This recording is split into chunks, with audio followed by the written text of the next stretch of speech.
Welcome to the Midnight Lounge, hosted by your main man, Uncle Freezie. Sit back and relax, unwind, enjoy the midnight conversation. Usually we'll be joined by any and many of my friends who come in and help set the vibe, all for you. Again, welcome to the Midnight Lounge. Let's start the show. Yo, party people in the place to be. What's good? It's your chief, Rocker, Uncle Freezie in the building. I am joined by Coach Malpica. We are going to chop it up for a few minutes. Salute. We're going to chop it up for a few minutes, man, and talk about some culture, some things like that. I forgot to do the link. But, Coach, how you doing, man? I'm good, man. Living life. Trying to be as easy peasy as possible, you know. Right. Just trying to just spread peace, love, and happiness, man. That's all what I'm all about. Right. And when you can share that with other people and look at the world in a certain way, it's a better place. Yeah, man. No matter what your perspective. No matter what your perspective is, man. Yeah, man. I saw I was in the grocery store today, bro. Mm-hmm. And what I find is when I'm in public places like that, bro, I think public places are stocked full of weirdos. Yeah. People are weird. Bro, if you 7 foot tall, bro, why you walking around with Jesus sandals on, bro? That's weird. There's a song kind of like that by a band called The Doors. Yeah. A bang, bang, bang, people are strange when you're a stranger. Yo, that's from one of my. That's from one of my favorite. Coach, don't get me started. I had one thought in mind. Are you really gonna take me down this road of list your top 10 favorite movies all time? Ooh. To be continued on that one, bro. How do you feel about the Lost Boys? Shoot. What you talking about, Michael? Come on, man. Yo, I wish I had somebody. I wish Harry. Good old what's that girl's name? She was that prime 80s hottie. You know what I'm saying? I forget her name. The one that played the chick, you know. She was fine back in the days, bro. Yeah. But Andio said he saw a giant walking a squirrel on a leash, bro. Bro, big I dudes can't be having them little dogs, bro. I gotta have a dog I can wrestle with. You know what I'm saying? Yeah. I got a little one right now. It's my girl's dog, so I had to take him on as my dog. You know? Right. Man, these little things are getting up into bed and everywhere. Every time you walk, they get all scared of you. You know? Woo! Right. Yeah. Who trolls like me? Sexy chocolate. What's good, boss? Hey, what's going on? Salute to you. Yeah, salute Jay, to Coach Malpica. Salute to everybody in the chat, of course. Yes. Right. Now you You brought us to church. And Yeah, came in man. on that one. Yes. Because God said. Yes. Yeah, man. There's a God somewhere. Hugh Hefner could take the picture. He took Gilligan off the island. Yes. Yeah, man. Yeah, man.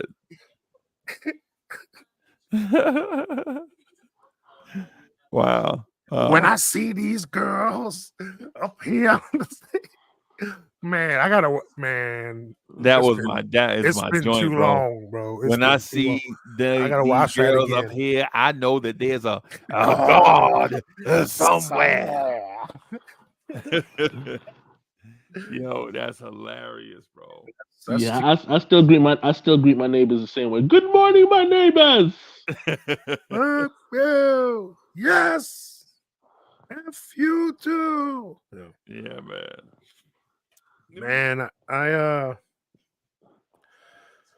that was a good time. Coach, is that a top 50 movie from the 80s? I mean, it's to as coming to far America. it's Is a it a top. top 50 movie overall from the 80s? I mean, it's got to be a top 10 comedy of all time, for sure. Right, right. So does that Yeah, it's translate to definitely top? Does that translate to top 50 of all cinema ever? No, I'm talking about from the Oh, 80s. just the 80s? Yeah. Man, there's a lot of good movies in the 80s. Ghostbusters? I mean, there have been just iconic pop culture phenomenons just throughout the 80s, like franchises. Like the 80s started the franchise. Right. Star Warses and the Indiana Joneses and the James Bonds and the all these Beverly Hills Cop. Beverly Hills Cop 1 and 2. Yeah. 3 Men and a Baby. The Golden 4 Child. Men and a Baby. No, I was kidding. Ghostbusters 1, 2, and 3, the one everyone don't like. Yeah. Yeah. When you start getting Bobby Brown singing your theme songs, you're going too far. Yeah. Yeah. You know it. Yeah, let me ask y'all, since I got both of y'all here, right? I have a pad and I have a pen. My pencil. Give me something to write on, man. And since I have both, what I'll ask y'all to do is participate with me, jotting down a list of the top 10 movies of all time. And yes, I'm putting y'all on the spot. Oh. Now, is there context to this? What would that context be? All right. Would we say, because I'm a movie nerd, so would you say it's just our personal impact movie or what we feel like? Cause for instance, I can appreciate what it took to make The Wizard of Oz or Titanic or Right. movies like that. Right. I didn't personally, they're not one of my faves or go-to, but I can appreciate the gravity of what those films are. Like, Right. I think they were made to be a perfect timeless movie, but it might not be in my personal top 10. But if I was to make a top 10 best movies of all time, I would have to give them props. Some type of nod, even if they don't make the list. Even if it's like my cup of tea, personally. Okay. Well, let me ask. I'm gonna ask DSJ first, right? DSJ, you heard the context, right, of what Coach is saying. It's probably Right. it's probably 65% of culture and 35% of personal taste. Okay. I got you. Yeah, because Right. I was about to say another part of it too is it has to be a movie that I've actually been able to witness within my lifetime. Because if I Right. sit here and say something like Dr. Zhivago, I wasn't born for Dr. Zhivago, so I couldn't tell you Yeah. about Dr. Zhivago. Although everybody and their mother probably would have been like, "I can't believe he didn't put that on the list." Sorry, But no, I I wasn't definitely around for got. it. I How, got. how about we do this? How about the line of demarcation is 1970. From Okay. 1970 forward. All right. Y'all Okay, okay with So that? so the absolutely. color era.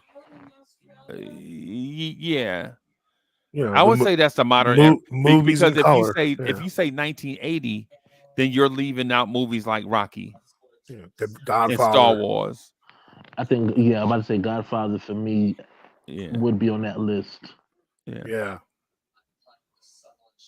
All Or, right. or Yeah. should Let's we do that. I'm ready. should we leave the door open for every movie? I, I guess if to you be want to say honest every with it, movie that we've actually yeah. watched, Like to be honest with you, I mean, this may make date me or may make me sound ignorant, but there hasn't been a black and white film to touch me so much that it could crack a top 10 I would make from like 70s on. Oh, Like there, like Miracle on 34th Street was not yeah, good. like that. And like, I would say it wasn't good. Like Kill a Mockingbird and, Yeah, all those kind of, the, the one with Death of a salesman. the Death of a Salesman, Salesman. stuff like, Yeah. there's those, the Magnificent Set, whatever the heck. I mean, there's some good ones like Casablanca, Casablanca was fire in my opinion. Yeah, I I mean, think the acting in it was incredible. yeah, it was fire, but like, But I understand what you mean though. yeah, there's just some movie context and some deep stuff that's happened since then for me that just Right. eclipse all that. Okay. All right, DSJ. How about we start with DSJ? DSJ, what in your opinion is your greatest movie of all time? And Soulfinger, and once you watch this after we do it, I apologize. I did send you the link though. Oh yeah. Okay, Wait. so So we're gonna start with one, or we're gonna do a pool at first? No. I'm just gonna go around and get some titles, Okay. and then we'll trim the list down. And that's why I'm All right, asking bet. DSJ to go first, All right, so yeah, that we can get some names on paper. so the first one I came up with easily was The Godfather. Good choice. The Godfather. Ooh. Man, God, I missed the opportunity. I got the T-shirt. I could have wore that. Wow. So Mario Puzo classic. I am gonna say, I'll go second, Coach, and I'm gonna say, geez, what's the name of the movie? I'm drawing a blank. The Marvel What? movie, the Marvel movie that was before Endgame. Oh, Infinity War. That's Infinity a movie, right? War. Yeah. Yeah, I'm gonna say Infinity War. A movie you couldn't think of the titles in the top 10 for you? They make so much. They make so many, bro. I know, but that one is a good one. But All right, Coach. I gotta go. It's a toss up between these two. I gotta go Green Mile. Green Mile. Okay. Yeah. I'm dog tired boss. Okay. DSJ, you got a second movie? Forrest Gump. Oh, you stole my movie. That's a good one. Well, I didn't mean to, but I think it was honestly an iconic movie. I think that's honestly one of those timeless movies that even if you could have dated it all the way back to the 70s, like from the initial era of when he, what I'm saying, created the stuff, I think that movie still would have had the same impact as if it was created in the 90s. Right. I just think it was just a flawless movie. I couldn't And it was at the forefront of like when special effects started getting a little better. Yeah, It was like that Crossroads movie where it's like, wow, it and I looks like think he's it's there. I think the Forrest Gump soundtrack may Oh be yeah, the greatest soundtrack ever. Now it's that's not an original soundtrack, right? So I'm not saying it's the greatest original soundtrack. I'm saying it's the greatest motion picture soundtrack I think I've ever yeah. heard. I got you. Right. So it's on me. I'm gonna say Avatar. Okay, dude. I ain't gonna lie. For the special effect reasons, that was amazing. Yep. But the story that movie told at the same time about social issues and racism and race. Right. There was a lot of some undertone stuff going on there, Yeah. Yeah. and just the epicness of it. You know, the love story, all that stuff. Yep. Yep. That's a good choice. Yeah. I'm gonna go Shawshank Redemption. Shawshank Redemption. Andy Dufresne. Yeah, that was a good movie. And you know the crazy thing, Coach, it took me so many years to watch it from beginning to end because every time at the time when I started watching the movie, it would be like, okay, it came on TNT. It was, you know what I'm saying, some Oh yeah, cable you movie. you, you got to watch the full unedited, no Yeah. commercials version. Yeah, and Yeah. that's when I caught it. So at that point, you know, it was just okay, it's a cool movie until I actually got a chance to see it for myself exactly that way from beginning to end, no interruptions Hmm. or anything. And I was like, wow, this is a great cinematic piece, Yeah. honestly. Get busy living, get busy dying.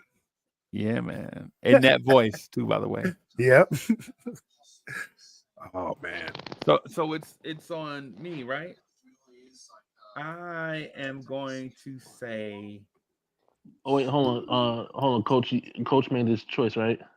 Yeah, Shawshank. Oh yeah, DSJ is oh yeah, next. it's on DSJ. So That's right. That's right. It's on DSJ. That's right. I'm sorry. okay, so here's my curveball. Um, Terminator 2 Judgment Day. Terminator. Ooh. You could be mine, but your way. All right. Oh, So Guns N' Roses. yeah, man. Some Guns and Roses.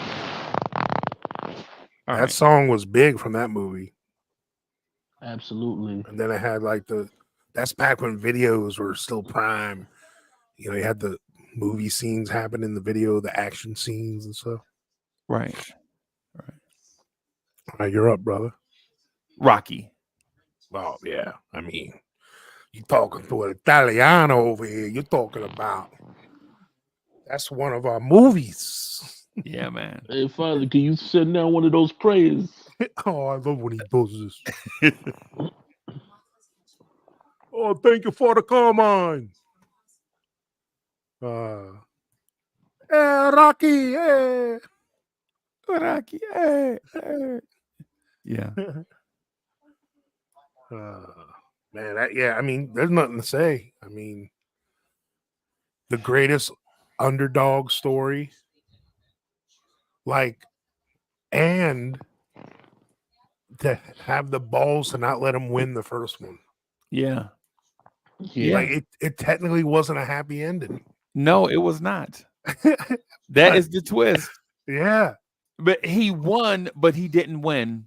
exactly. That's like when old receding hairline, curly haired Trey Young step into the garden and everyone in the garden starts cheering for him when he makes threes. Yeah. Like, it's like, Right. It's what the are you Emmanuel doing? Moutier mix. Like, Everything is a moral victory. yeah, Moral exactly. victories.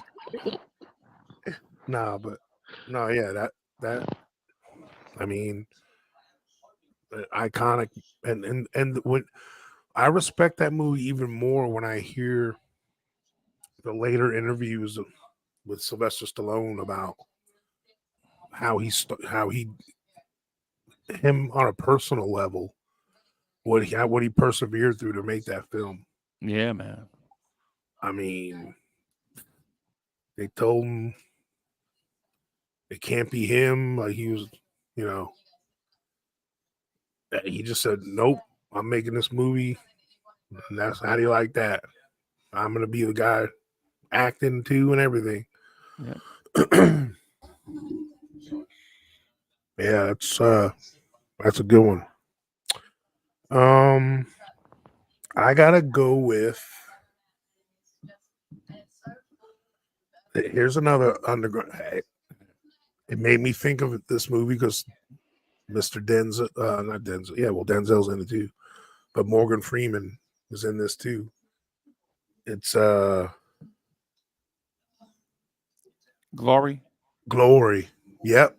Yeah. Made the Harlem Boys Choir just to another level. With the snare drum. Yeah. Do, do, do. That music.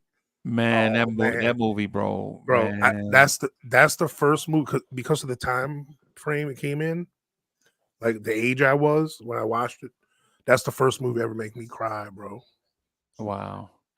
You talking about It at the really end is. when they were digging at the end when they were digging the mass grave? But even before that, like the first time when Denzel got he got the business, you know what I'm saying? Yeah. That scene when he's looking and that tear rolls down his eye. And you just look at when we first met Denzel. Yeah, bro. That I'm getting choked up just thinking about that scene. Yeah, man. Hey, that movie for me, talk about dudes going into the fire. Those are patriots right there, bro. Yeah. Period. And the white dudes that were with him too. You know what I'm saying? Yeah. Because that was bold back then to lead those guys, Yeah. But you want to talk about powerhouses, the actors and the storytelling, the soundtrack. It was a crazy story to be told, and it was done well. Like Very well. it made me. I literally back when it was when you buy CDs, remember them days? Yep. That was a CD I bought, and it was all.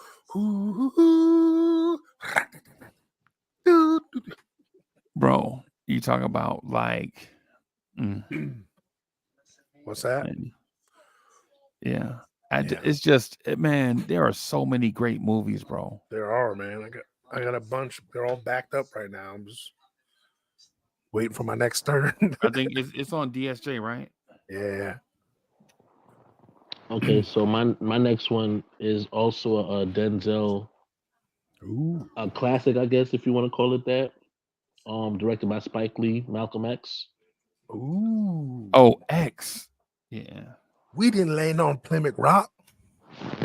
Plymouth Rock landed on us.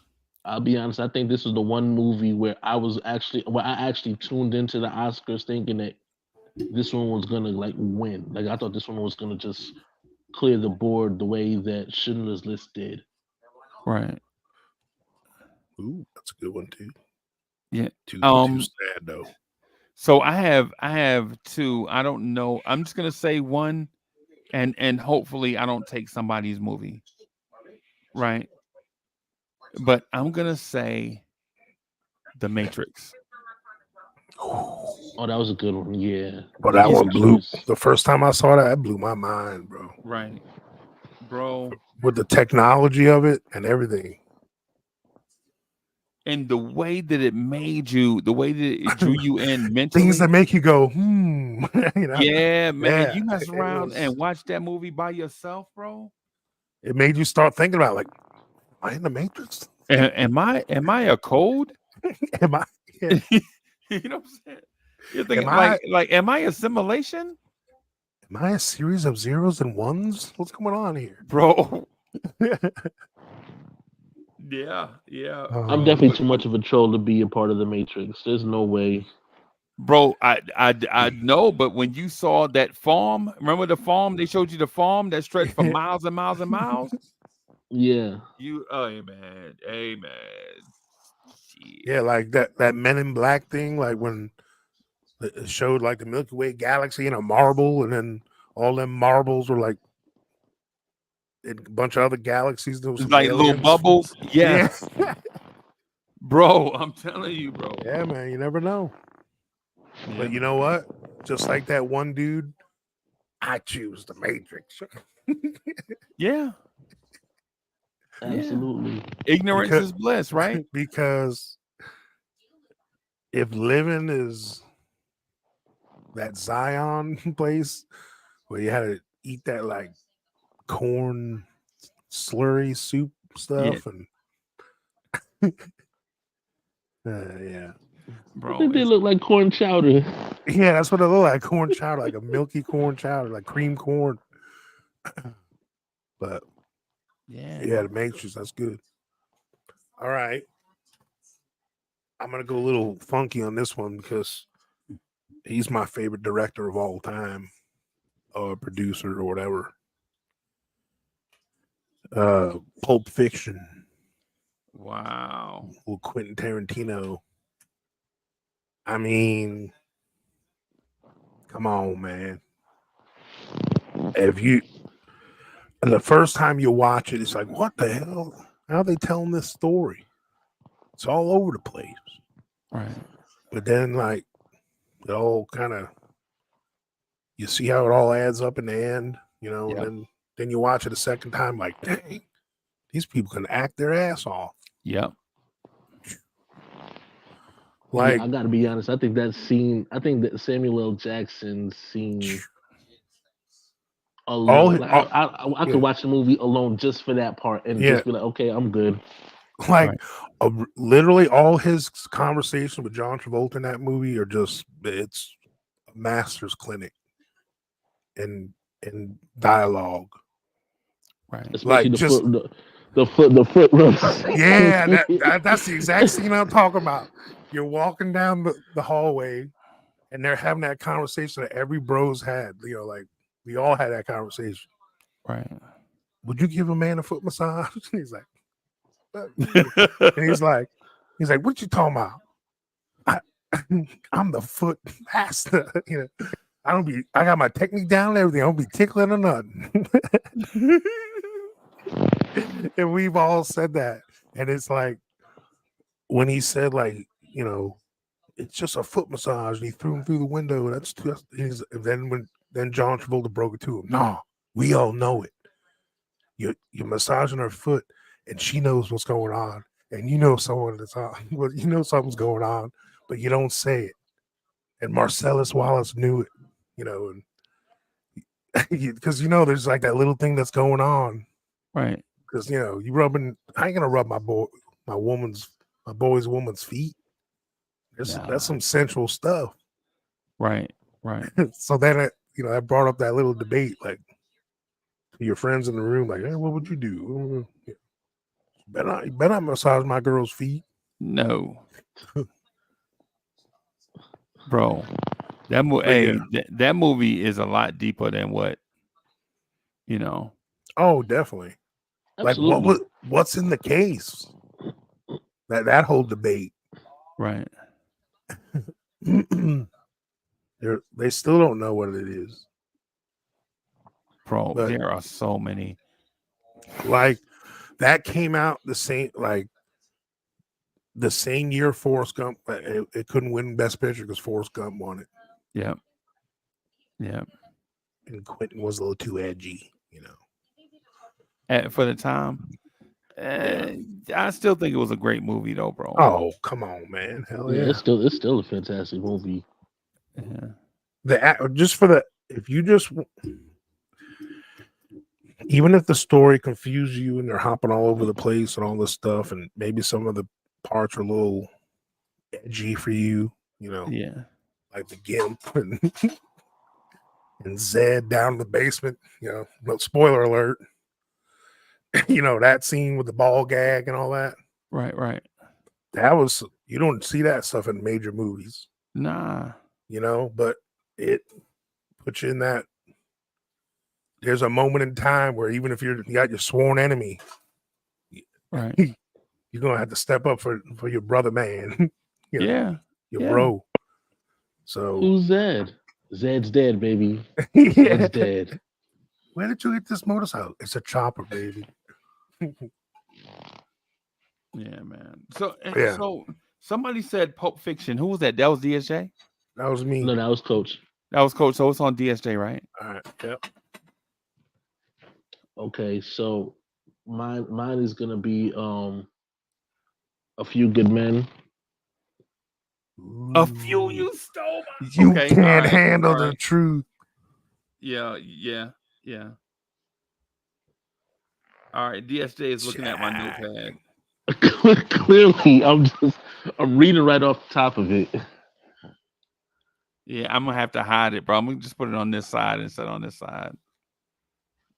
So I have to find another movie that I think is dope, but it's easy. The movie I'm gonna add to the list is The Silence of the Lambs. Ooh, yes. I had a friend for dinner. I ate his liver with fava beans and a nice Chianti. I love that movie, bro. I'm not even gonna lie to you. Bro, I tell love it. me Anthony Hopkins isn't the smoothest.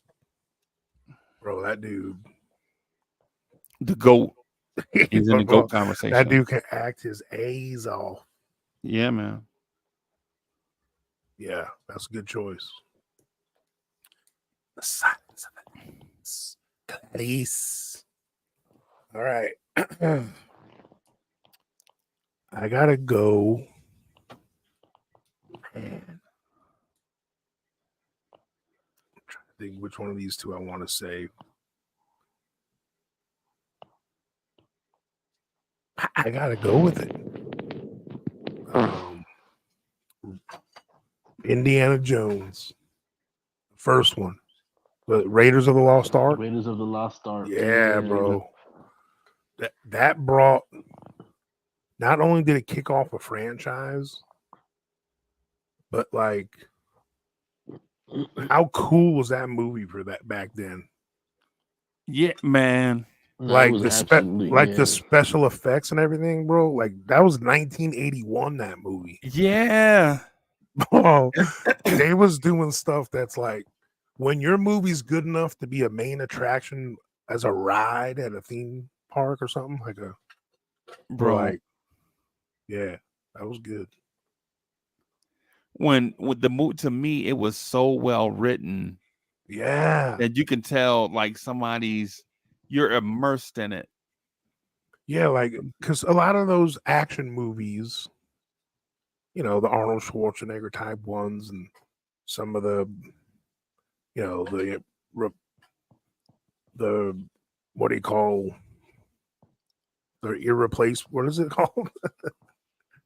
The You talking about the like diehards and all the like that. Yeah, But basically it's type. like the movies are written so you can hurry up and get to the action scenes. yeah, Dialogue is trash, right. but the fight all the scenes are dope. one-liners. Okay.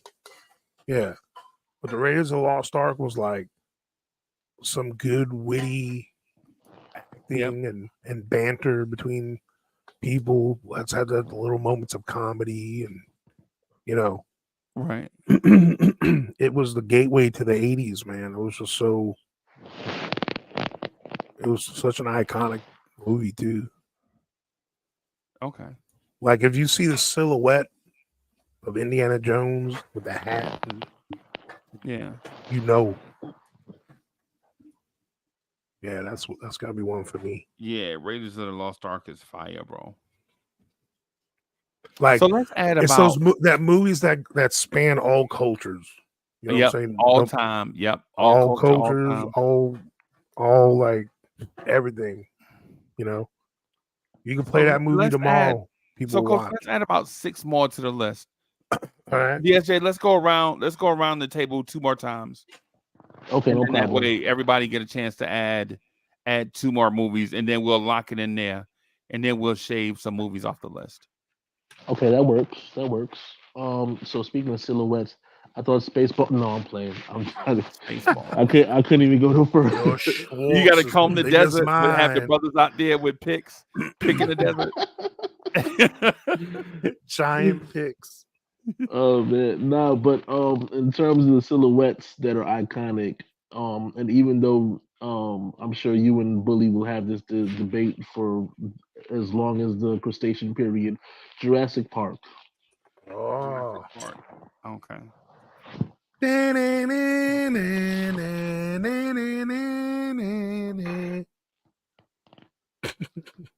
They should honestly, like I was okay with the second one. Didn't think it needed to be made for sure, but it was like okay. Like for me, being a kid of the 80s, like that's where like we used to, how obsessed were we with dinosaurs? Yeah, man. You know what I'm saying? Like everyone had that barrel of dinosaurs in their room. You know what I'm saying? Like you Right. playing, I'm T-Rex. You know, everyone loves dinosaurs. And then to like see them come to life on TV and not be like Godzilla, you know, Right. like man, how cool was that? You know, It was super cool, bro. and yeah, and speaking of not only the storytelling and the the wave, the way the movie was, you know, the build up to you saw the first dinosaur on the screen. It was all like it built up that anticipation. Right. It was yeah, that movie encompassed a lot of that, and obviously the technology of what movies can be. Oh no And it doubt. really was a roller coaster ride. I mean, we're talking about from the moment that they first showed you, like the opening scene when the Raptors Mm-hmm.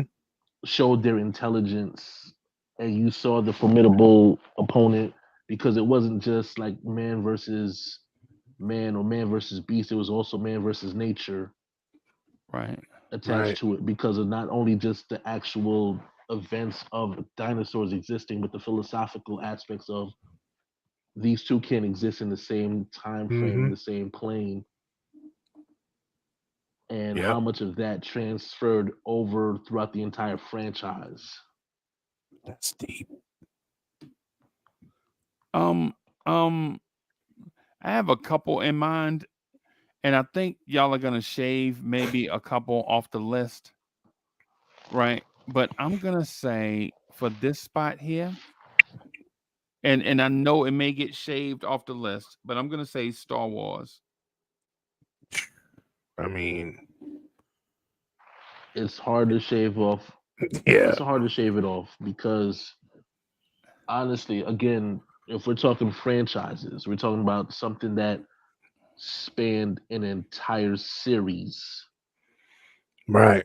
How do you know what I'm saying? I'll be honest, it took a lot for me not to mention it earlier because I wanted to kind of leave the doorway open for other movies, but that Right. honestly was like Mm-hmm. fantasy encompassed as a child, Right.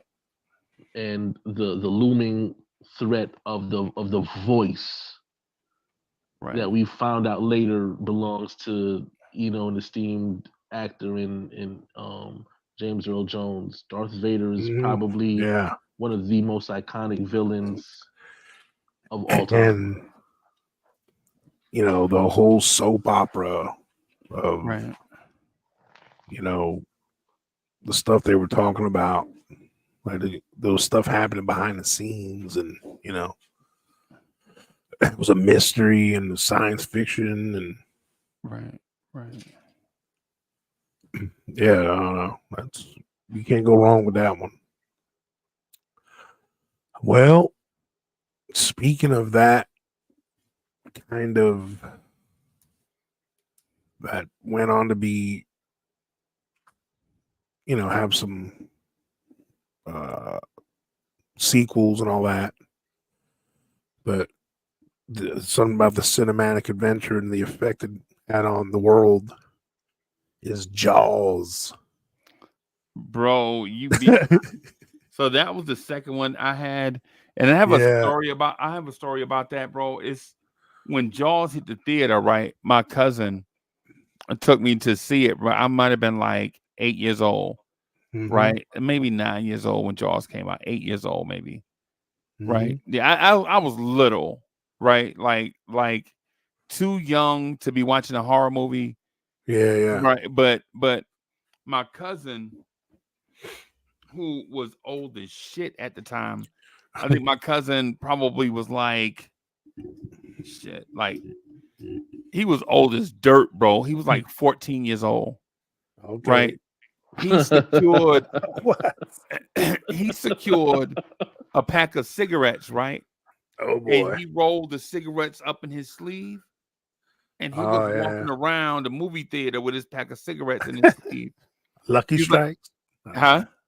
Lucky Strikes. Yeah, probably. Walking around looking Your like cousin was Schneider. part of the Outsiders. Yeah, yeah. And so we get in the movie, and he's like, "Man, I thought this movie was gonna be scary, man. I thought this." And he was with his girlfriend. She was like 15, and he was talking about his mustache growing in. Like, yeah, I'm growing a mustache. You know what I'm saying? All this shit, and I'm sitting next to him, Yeah, I got bro. your snow caps, man. I got a paper route. Right, like, yeah, girl. You know what I'm saying? I ride a BMX. You know? So Mongoose. yeah, yeah. So you talking big game, bro, and the purple haze in the studio was about nose high, if y'all know what I mean. Yeah. Do do do. So somebody was puffing the magic dragon, basically. Yeah. And so DSJ, he sent me to the concession stand with like $5, right? And I have so much stuff. This is like what, 76 or something? Bro, for that $5, I had so much stuff. I had to take 2 trips back and forth, right? To bring everybody their stuff, right? Oh wow. So I Yeah. Back finally then, sit you down. $5, you can get a bunch. Yeah, the movies. Shit. And so I sit down and I open my candy, everybody opening their stuff, and the shark busts out of the water, and Oh my my. cousin screams like a biatch, right? My tough as hell cousin is like, ah! Coach, that white t-shirt I told you that had the cigarettes in it Mhm. had soda all down the front of his Oh shirt. my God. He threw Oh man. popcorn 2 rows up because when the shark jumped out of the water, Yeah. now mind you, remember He jumped with the shark. he jumped the shark. You're gonna need a bigger boat. Yeah, bro. When that shark came out of the water, bro, everybody in the theater jumped, bro. But my Oh yeah. cousin screamed and screamed, bro, and he was screaming like a little girl, bro, for like 2 whole minutes back to back straight. That man screamed. He screamed for so long he was out of breath. And I looked at Coach, and I looked right. I was like, "Hey man, you want me to drive us home?" I was 8 years old, bro. This Oh dude, man. bro, screamed like a chick. The girl he was with, she screamed too, but he screamed so long, she turned around and looked. She was like, "Hey, hey." When he finished screaming, she was like, "Welcome back." That made me so scared of that shark, bro. I swear I ain't never seen something so funny in all of my life, bro. That's my Jaws story. In a You know nutshell. the crazy thing about Jaws? I've never seen it in its succession, the way it's supposed to be seen. The Right, first Jaws movie I saw was actually Jaws: The Revenge. Oh yeah. right, right. It took. I think I saw that like literally like maybe like early '90s, and then at that point because that was my first Jaws experience, Right. so it made me want to go back to the first two and see Yeah. what it was about and everything. And I mean, honestly, at that point, I think the first, watching the Revenge, it's like okay, it set me up to where the shock and awe of the first and second one Right.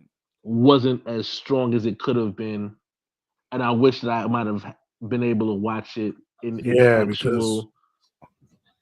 Bro, I by the took my time that movie was girlfriend. around, we already knew about the shark. We knew, there was nothing to surprise us. Bro, I took my Yeah, girlfriend to we skipped class to go see. Was it? Did we skip class? I think I might be confusing it, but I took a girl to go see Jaws 3D. It was trash. Yeah, It was Jaws 3D was trash, bro. I remember. But I mean, it was cool to have the 3D glasses. I guess. Whatever. All right, DSJ, this your last one, bro. oh no, coach, it didn't go Now it's yet. my turn. Oh, coach, I'm sorry. I'm sorry. Um, Wait a minute, who said Jaws? You did. no, I said Jaws. That He Oh, said you wasn't said me. Jaws. Jaws. Yeah, Yeah, yeah. Oh, DSJ, okay, you're up. My bad. I said okay, Star Wars. okay. So Yeah, then, he went in ham on my selection, which is good.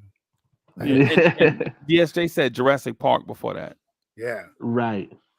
but Okay, so my final pick is this one Back made to me the think. Future. Oh yeah, Okay. the flux capacitor, Marty.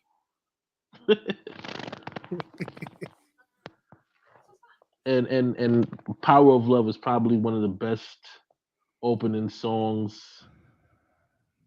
at that point as a kid for me. You know what I'm saying? Like to be able to watch that movie, for one, being a Michael J. Fox fan, Go back watching in like time. Family Ties, and then to see him in that movie role, it's like I think that was like just that opening scene was like such a beautiful setup to the entire movie, and that music just kind of encapsulated the the the enormity of and the gravity of that entire theory and setup.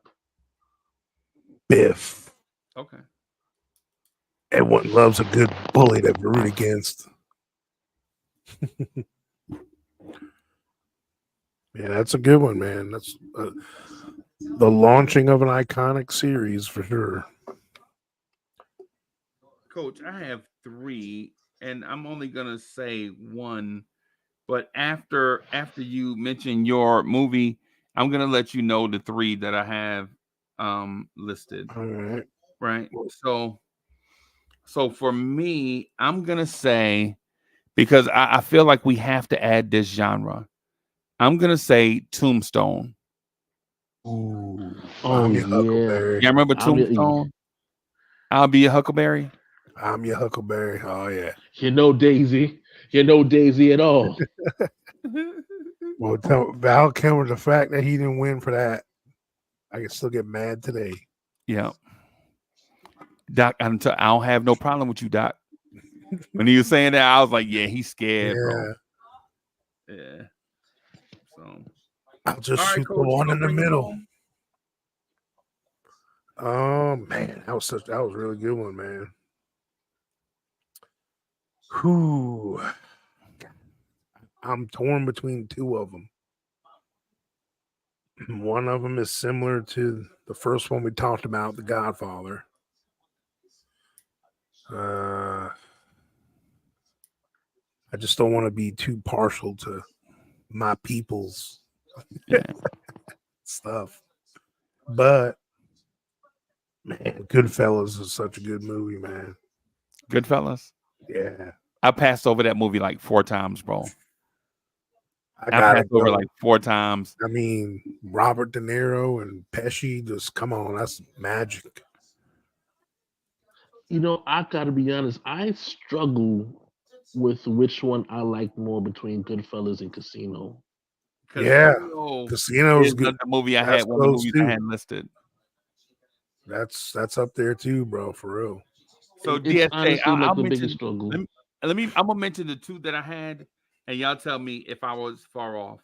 So it was actually four. I had Heat, Casino, Oh, Heat. Tombstone, and Scarface. see, those are all iconic choices. Right. All of them. I mean, the Like acting in Heat is just ridiculous. Yeah. Yeah. I still go back to the. I honestly go back and watch that movie on every single streaming platform. I literally have watched it on every streaming platform that existed. Um, just because I love the movie. She's got a great ass, Yeah, and your head's all the way up in it. Like, yeah. good old Al Pacino. Yeah. Yeah. Man, Um. I mean, I'm surprised we probably skipped over a handful of them. I Yeah. guess they consider Forrest Gump sort of a war movie, even though it's not. Yeah. But Yeah. there's some honorable mentions. We're gonna kind of rattle off some. Easy Rider. I mean, that was pretty good. But Easy like, Rider is pretty good. you're talking like Apocalypse Now, Yep. oh man, yeah. Saving Private Ryan.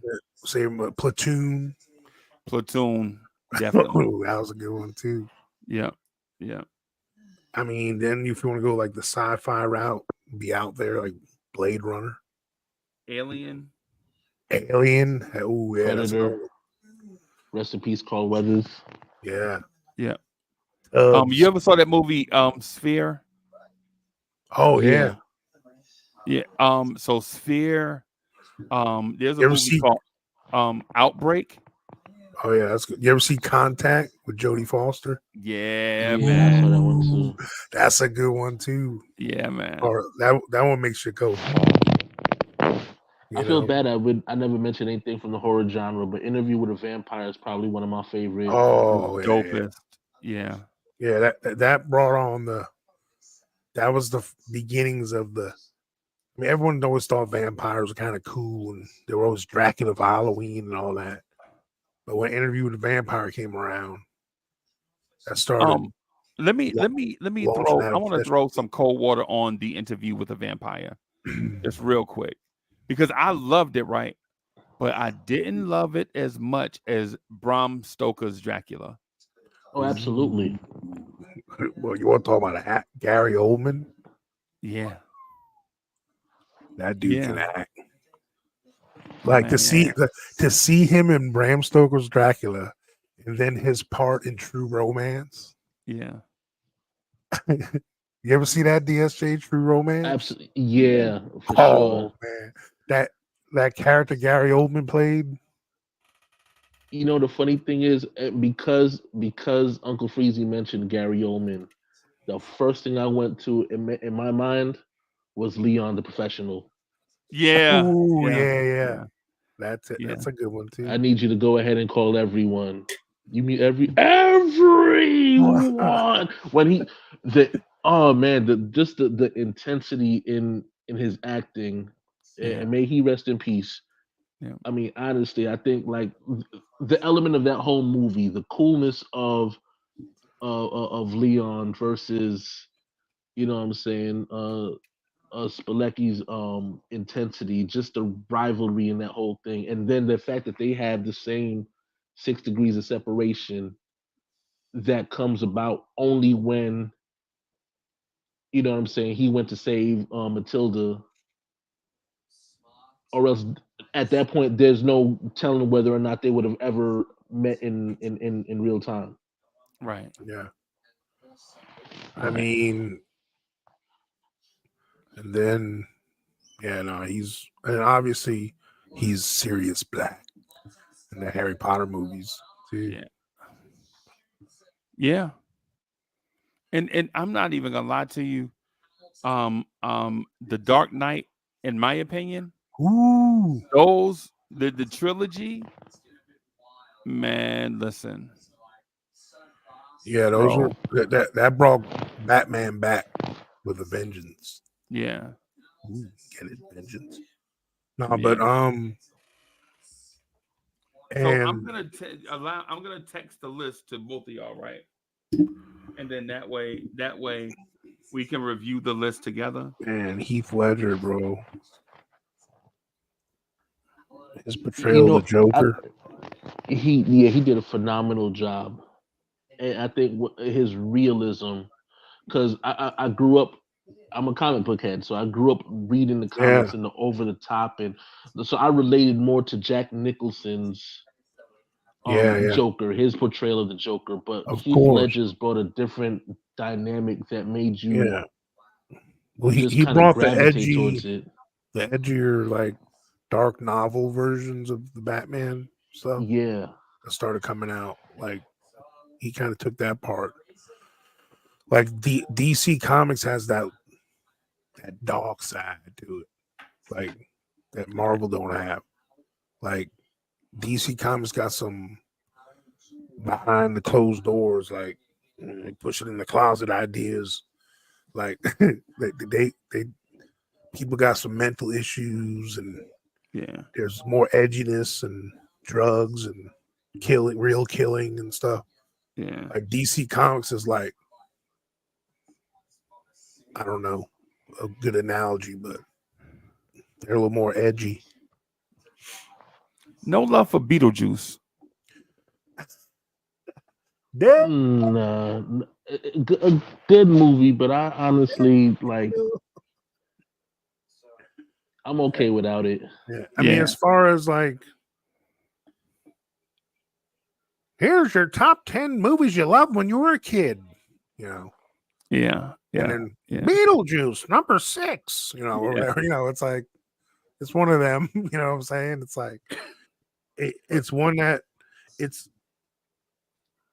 entertaining, you know what I mean? Like, if they had like a top entertaining movie that kind of caught your attention a little bit, Right. I would like watch some, Johnny Dangerously before I watch Beetlejuice. If we're talking Michael I would Keaton rather watch movies, Johnny Dangerously was funny, bro. no, Mr. Mom. Yeah, Mr. What's up, Multiplicity. Michael? You saw Oh, Multiplicity? yeah. yeah. But as far as 80s go, Mr. Mom, Yeah, that was hilarious, Coach. that's That like a was hilarious. typical 80s. And then the other one he did with Gung Ho. Yeah. Yeah, The one with they was selling the cars stuff. Oh yeah. man. That was like that perfect 80s kind of movie. You know what I'm He was saying? that dude was probably the Oh biggest yeah. name in Hollywood at that Yeah. time. He was definitely up there. Yeah. With no love for Good Morning Vietnam. That was, you know, man, you don't want to know one I didn't think of. You mentioned Goodwill Hunting, bro. For I've never me, seen it, bro. what? I've never seen Goodwill Hunting, bro. Bro, Yeah, by all how means, you dare have to you? check that out. You have to check it Freezy. out. I Bro, Coach, know you want me to for lie sure. to you, bro? No, No. By all means, but I want to you're watch cheating it with you yourself. so bad, and I won't like. Oh, wait till you hear see this part. Like I'm not gonna be like that. I want to watch you watch that. That's how good it is to me. What about DSJ? What's the movie we were supposed to review? Road to Perdition. The Road to Perdition, Oh, Coach. Have you seen that? fire! Yeah. So everybody I'm a listen movie now. nerd, man. 1, 2, 3, 4, 5, 6, 7, 8, 9, 10, 11, 12, 14, 15, 16, 17, 18, 19, 20, 21 movies, and 11 have to go. And you have the list. Which movie is gone first? I mean, you want to talk about a guy, Tom Hanks? I mean, everything he's touched turns to gold. Yeah. Yeah. Ever since Forrest Gump, he's been knocking it out of the park. No Even love before for that, Kevin Costner though. Here's the thing about Costner. You know the funny thing is, I honestly was gonna mention the Untouchables, Me too. I was. Yeah, but figured, you know what? There's like so many '80s movies that I was rattling off. It just kind of got lost in the shuffle. like Costner was. All his characters were so dry, like they never were very overly emotional. Right, like Bull But Durham. yeah, like everything was just this kind of mono, even like in his later movie Tin Cup and all that. But he did one movie that I think was his best, was Mr. Brooks. Yeah. Have Mr. you Brooks was a seen good that? movie. No, Ooh, Yeah. that's a good one. I have That's not seen it. what? No, I haven't seen it, bro. Mr. Brooks is a great. I'm gonna tell you one thing for sure. You might not like Dan Cook as a comedian, but in Yep. that movie, Yep. you might change your mind as far as him as an actor, just a little Yeah. bit. Right. But that's the most complex I've seen. Like, you would never think of Kevin Costner in this role. It's he's not typecast on this one. At all. No. Okay. Like, And I'll there's be honest. sides of him that were All like right. creepy, Yeah, bro. I'm Like, a Costner whoa. fan. Well, you're gonna like this. Like, Dancing with Wolves is, I mean, that was pretty good. Robin Hood. Yeah. He had some big ones. Waterworld, Waterworld. Yeah, it was. Yeah. which they said it was a flop, but God, you can't help but watch it when it's on. How about The Postman? Oh yeah, The Postman. Yeah. But still, in all those, he has that dry demeanor. You know what I'm saying? He has that Yeah. same Kevin Costner thing going. I'll tell you, there's a movie I feel like is underrated that should be on the list, and I'll say it, but for the sake of time, I won't elaborate on it. But I think one of the best Tom Hanks movies that I've ever seen, right? And I think it may be better than his performance in Forrest Gump, is Castaway. Philadelphia. Ooh, Philadelphia. Oh God, dog it. Man, that's another one. Philadelphia also, and The Road to Perdition. Yeah, for sure. Tom sure. Hanks is that guy. But let me ask y'all this: is it fair that we should shave this list down to 10, or should we go back and think about the list and then come back on a later show? No, because I think I'll be honest. I like the choices. I I like the think, choices also. Yeah, I think and again, the beautiful thing is there's so many movies that I can name in terms of just the greatest to me. You know what I'm saying, of all time, and a lot of them would even be something as late as the 2000s. The Lion King, Well, nah, but I was thinking more like Casino Royale. the Bond movie. Ooh, Yeah, That was yeah. a great. That's a great movie, The bro. introduction to the modern Bond. Yeah, Yeah, that was I think he yeah, might be like the best Bond too. By the way, they say even it's though I hard love to Roger debate. Moore. they say he played him the way he was originally written. He Yeah. was supposed to be a little rougher like that. Yeah, I like Roger Moore being smoother. I mean, And I like him better than Timothy Dalton, and MJ, definitely better than um the guy. What's the guy? Pierce Bond. It's Brosnan James Bond. or Sean The Connery. Scottish dude. What's the Scottish oh, dude? Sean Connery. Sean Connery. Yeah. Benny. Bro, So how I do y'all like mean, Sean Connery? Is Sean Connery a good actor? You like The Hunt for Red October? yeah. Yeah, I do. Junior. That's Indiana it- Jones' dad. Yeah. I named you after our dog.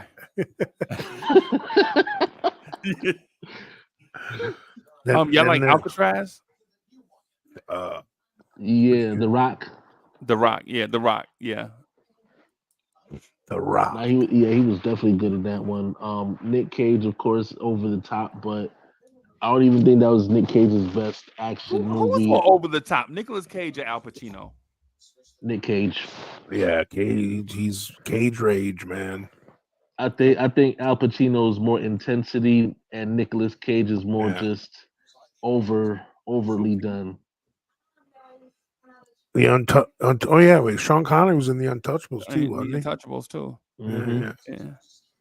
But I think The Untouchables is a classic, bro. yeah, that one's pretty good. I mean, man, there's just some. I guess, man, it's gonna be hard to narrow this down.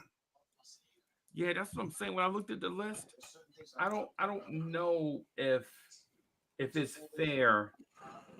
I mean, there's Shawshank Redemption right? If the list is just like, I don't know if it's fair to Infinity War to leave Green Mile on the list. Bro, Green Both are great. Mile? Both are great, by the way. Listen, the Green Mile is a great movie. I'm not saying that it shouldn't be on the list, Bro, I cried in that movie too. bro. Yeah, Yeah, especially when Peter Parker gets turned to dust, and it's like, oh man, like when you see everybody else, and it's like Oh, it and seems the like Infinity, yeah. the bit people, but then when Spider-Man goes, it's like, oh no, no, not Pete. But Not man, Pete. How you going to knock off Pete? But I think he's talking about the Green Mile when you find out that man innocent, bro. oh man, yeah, yeah, bro. Nah. That But whole he died. But not to spoil. Well, I guess you can't spoil it. But the mere fact that he's presumed guilty because of the times that he yep. lived in. Yeah, that's fun. Yeah, man. Yeah, man. Yeah, that was rough, bro. But yeah, it's one of them things we're gonna have to figure that out. But see, as far as storytelling goes and dialogue, and I mean, I'm such a Quentin Tarantino nerd that like I can legit have a top 10 Quentin thing. And I mean, I have not seen a movie yet that isn't considered one of the best that he's done. He or M. Night Shyamalan. Nah. M. Night's Not had a close lot to of your mind. he's had too many duds. yeah. I'm about to But say, I'm not Shyamalan. he's got some duds, right? But he's got some. Yeah, but bro, let's just start off with Reservoir Dogs. Yeah. That's all I got to say. Okay. Then, Pulp Fiction, obviously. What's the joint with is it Unbreakable? Yeah, with Bruce Willis and Sam Jackson. Yeah. Yeah, Unbreakable. Then That wasn't Split and Glass. yeah, that wasn't Quentin Tarantino though. No. No, he was saying M. Night Shyamalan M. Night because Oh Shyamalan. yeah, but you're talking Inglorious Bastards. Yeah. Remember that? and of course I can't do it without singing it. Oh Django! Yeah, I was about to say Django Unchained, There you bro. go. Yeah. That dude, bro. That From germ. Dusk to Dawn. You like From Dusk to Dawn? Oh yeah, Yeah, hell yeah. That's technically Robert Rodriguez, but Oh, okay. Okay. Quentin no, but Tarantino he was in was it. a Yeah, he acted in it. co-producer and he acted in it. Yeah, Okay. Okay. bro. You want to talk about most fire actress scene in a movie? When Selma Hayek came out with that snake in that movie, in Dust Till Dawn. Yeah. Ooh, was Selma You wanna know what's Hayek so bro. crazy? I think she was sexier, not trying to be sexy in Desperado. And Well, Desperado. yeah, well, yeah, no, There was like that thing another that she Quentin had. Tarantino co thing. Desperado. Yeah, The beer joke is yeah, fun. and Quentin Oh my Tarantino has a cameo in it. He tells that scene about the beer, Yeah. the peeing all over the yeah. But but then Once Upon a Time in Hollywood. Have you seen that yet, No. bro? Yeah, that's a good That one. right there, that's instant classic. Okay. Brad Pitt and Leonardo DiCaprio in that movie, Right. Right. best in the game at that like. There's a scene like the role that Leo plays in that movie, bro. He played that shit good. Yeah. You know what? DSA. I think for the benefit of this, I think it may be better for us to hold the list Okay. and just review some movie, and then that way by the next time we come back, because there are some movies I guarantee you we feel like we left off that Oh, we could replace. absolutely. Now replace is gonna be hard because it's so many good movies that exist in the world. And I mean, again, the fact that you mentioned Heat, and like I said, I literally can't. Like, there's not a point in time where I don't want to watch it. Right. It's just so cool too. Right. It's like And just an ensemble movie that's right. also just so cool. You know. Right. I mean, did you see the Kill Bills though? Yeah. Yeah, Quentin They Tarantino. I think Salt is better. Have you seen Salt? Yeah. Oh yeah. well, yeah. Angelina Jolie couldn't hold a candle to the bride. Well, yeah. Facts. Beatrix Kiddo was just another level. Um, let me. We Do you went. guys like espionage movies? Of course, I Yeah, love sure. them. What about? Do you guys like the Bourne series, the Bourne Identities? All The right. one? Well, I was about to mention those when you were talking about the James Bond stuff. I was going to say the Bournes. Okay. Yeah.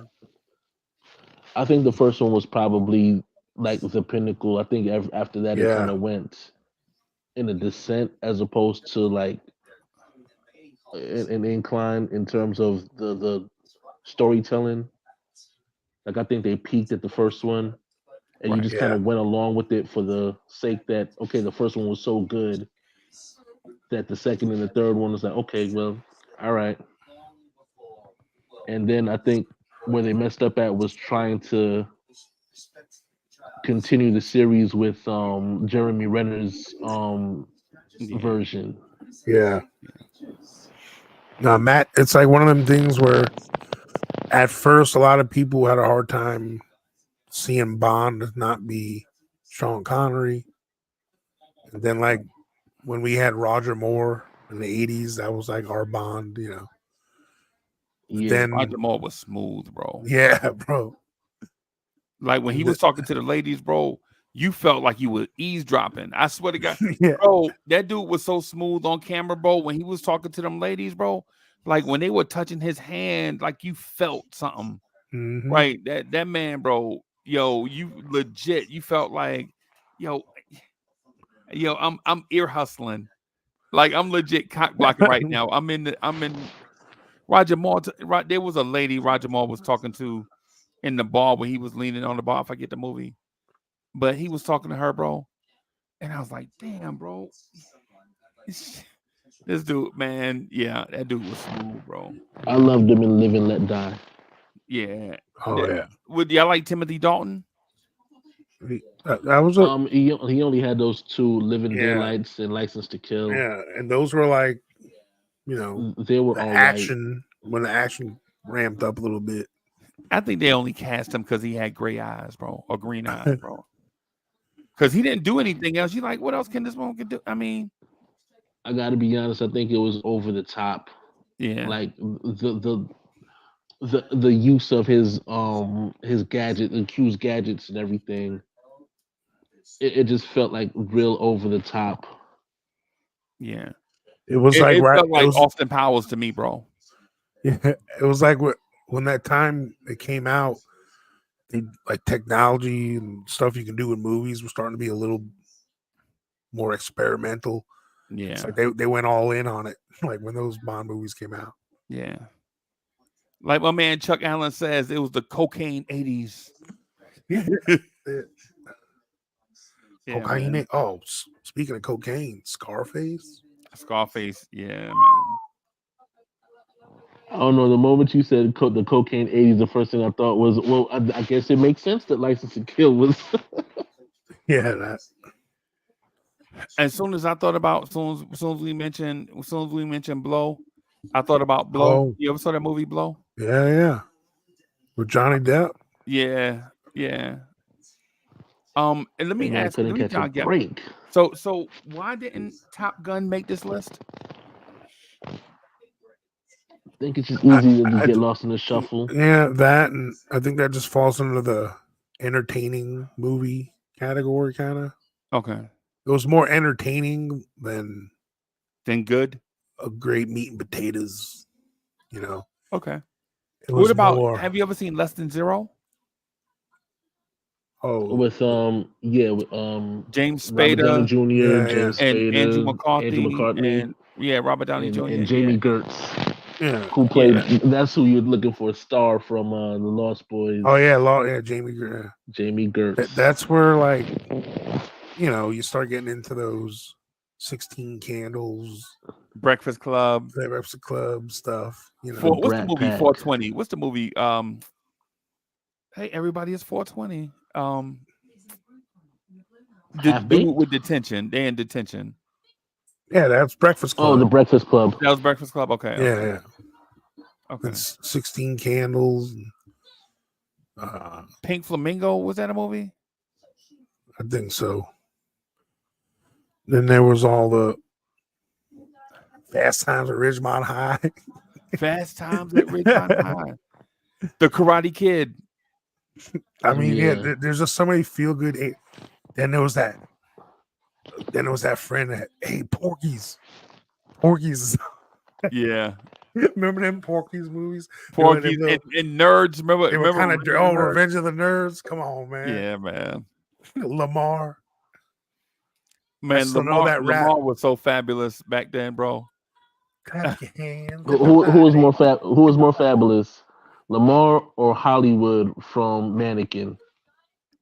Oh God. Oh yeah, I remember him too. Yeah. But then there was like, I mean, yeah. Well, if you want to talk about iconic, we're gonna go that route. The Birdcage. You ever see that? Wow. Yeah. Just like some flamboyance on full effect from different actors. Yeah, man. I mean, Mrs. Doubtfire got left off the list. Yeah, I think that was yeah. probably an iconic one too. Which one is it? Mrs. Mrs. Doubtfire. Doubtfire. Oh, Mrs. Doubtfire. Yeah, yeah. But another Robin Williams. Well, Robin Williams in Good Will Hunting, like his role in that. Yeah. And then, man, what was that one where he was? Oh my God, I can't believe it. I can't believe. Dead Poet Society. Bicentennial Man. Yeah, I remember that. When he was like an android. Yeah. You know what movie really tripped me out, and I think kind of spearheaded some of my conspiracy theory thought process. It was Man of the Year. Oh yeah, that was a good one. When he was a host that on a dare ran for president. Yeah, yeah. Then I mean,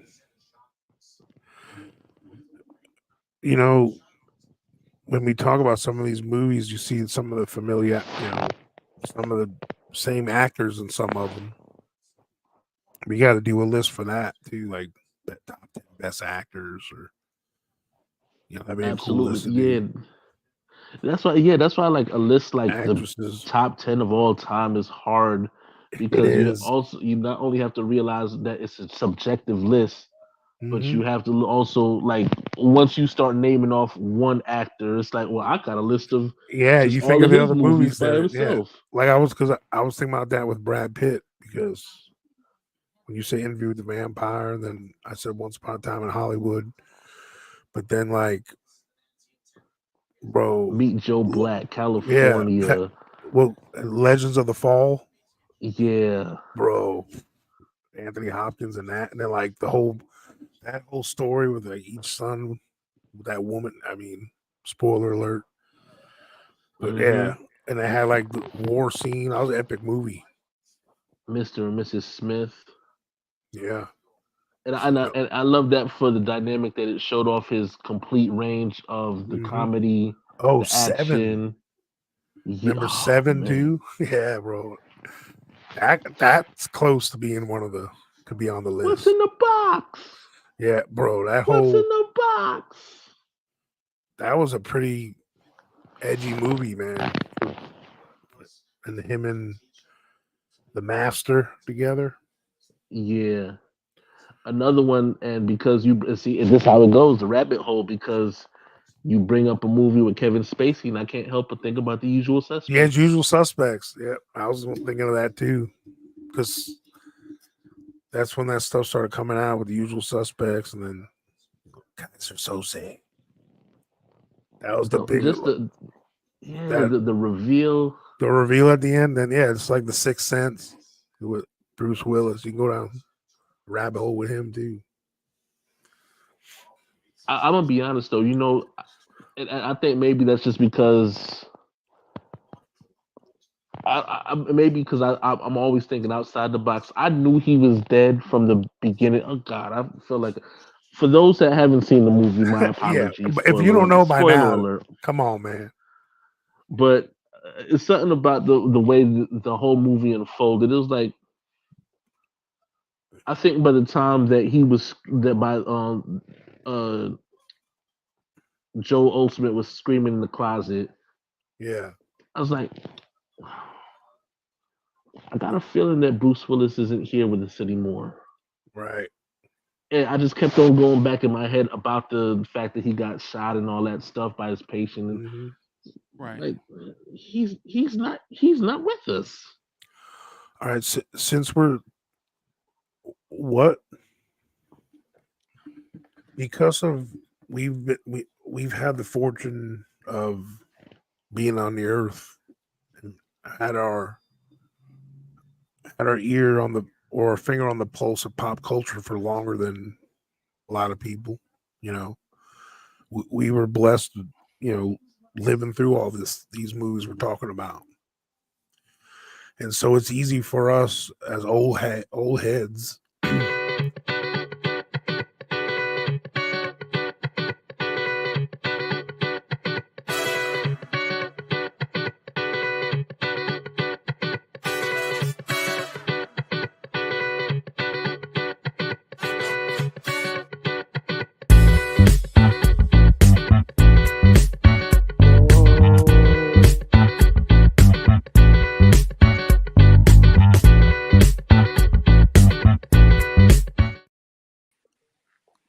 Yo. Top of the morning there, fellas. Top of the Man, morning. you come kicking in the door. Coach was about to get in his bag, and you kicked the door in, bro. Hey, yo, you were talking about movies. I woke up out of a dead sleep. You were talking about one of my favorite things. What's going on, Coach? What's going on, brother? What's going on? The phenomenal one, the Troll Master DSJ. Soul Finger. I'm sorry, Soul Finger. Soul Finger number one.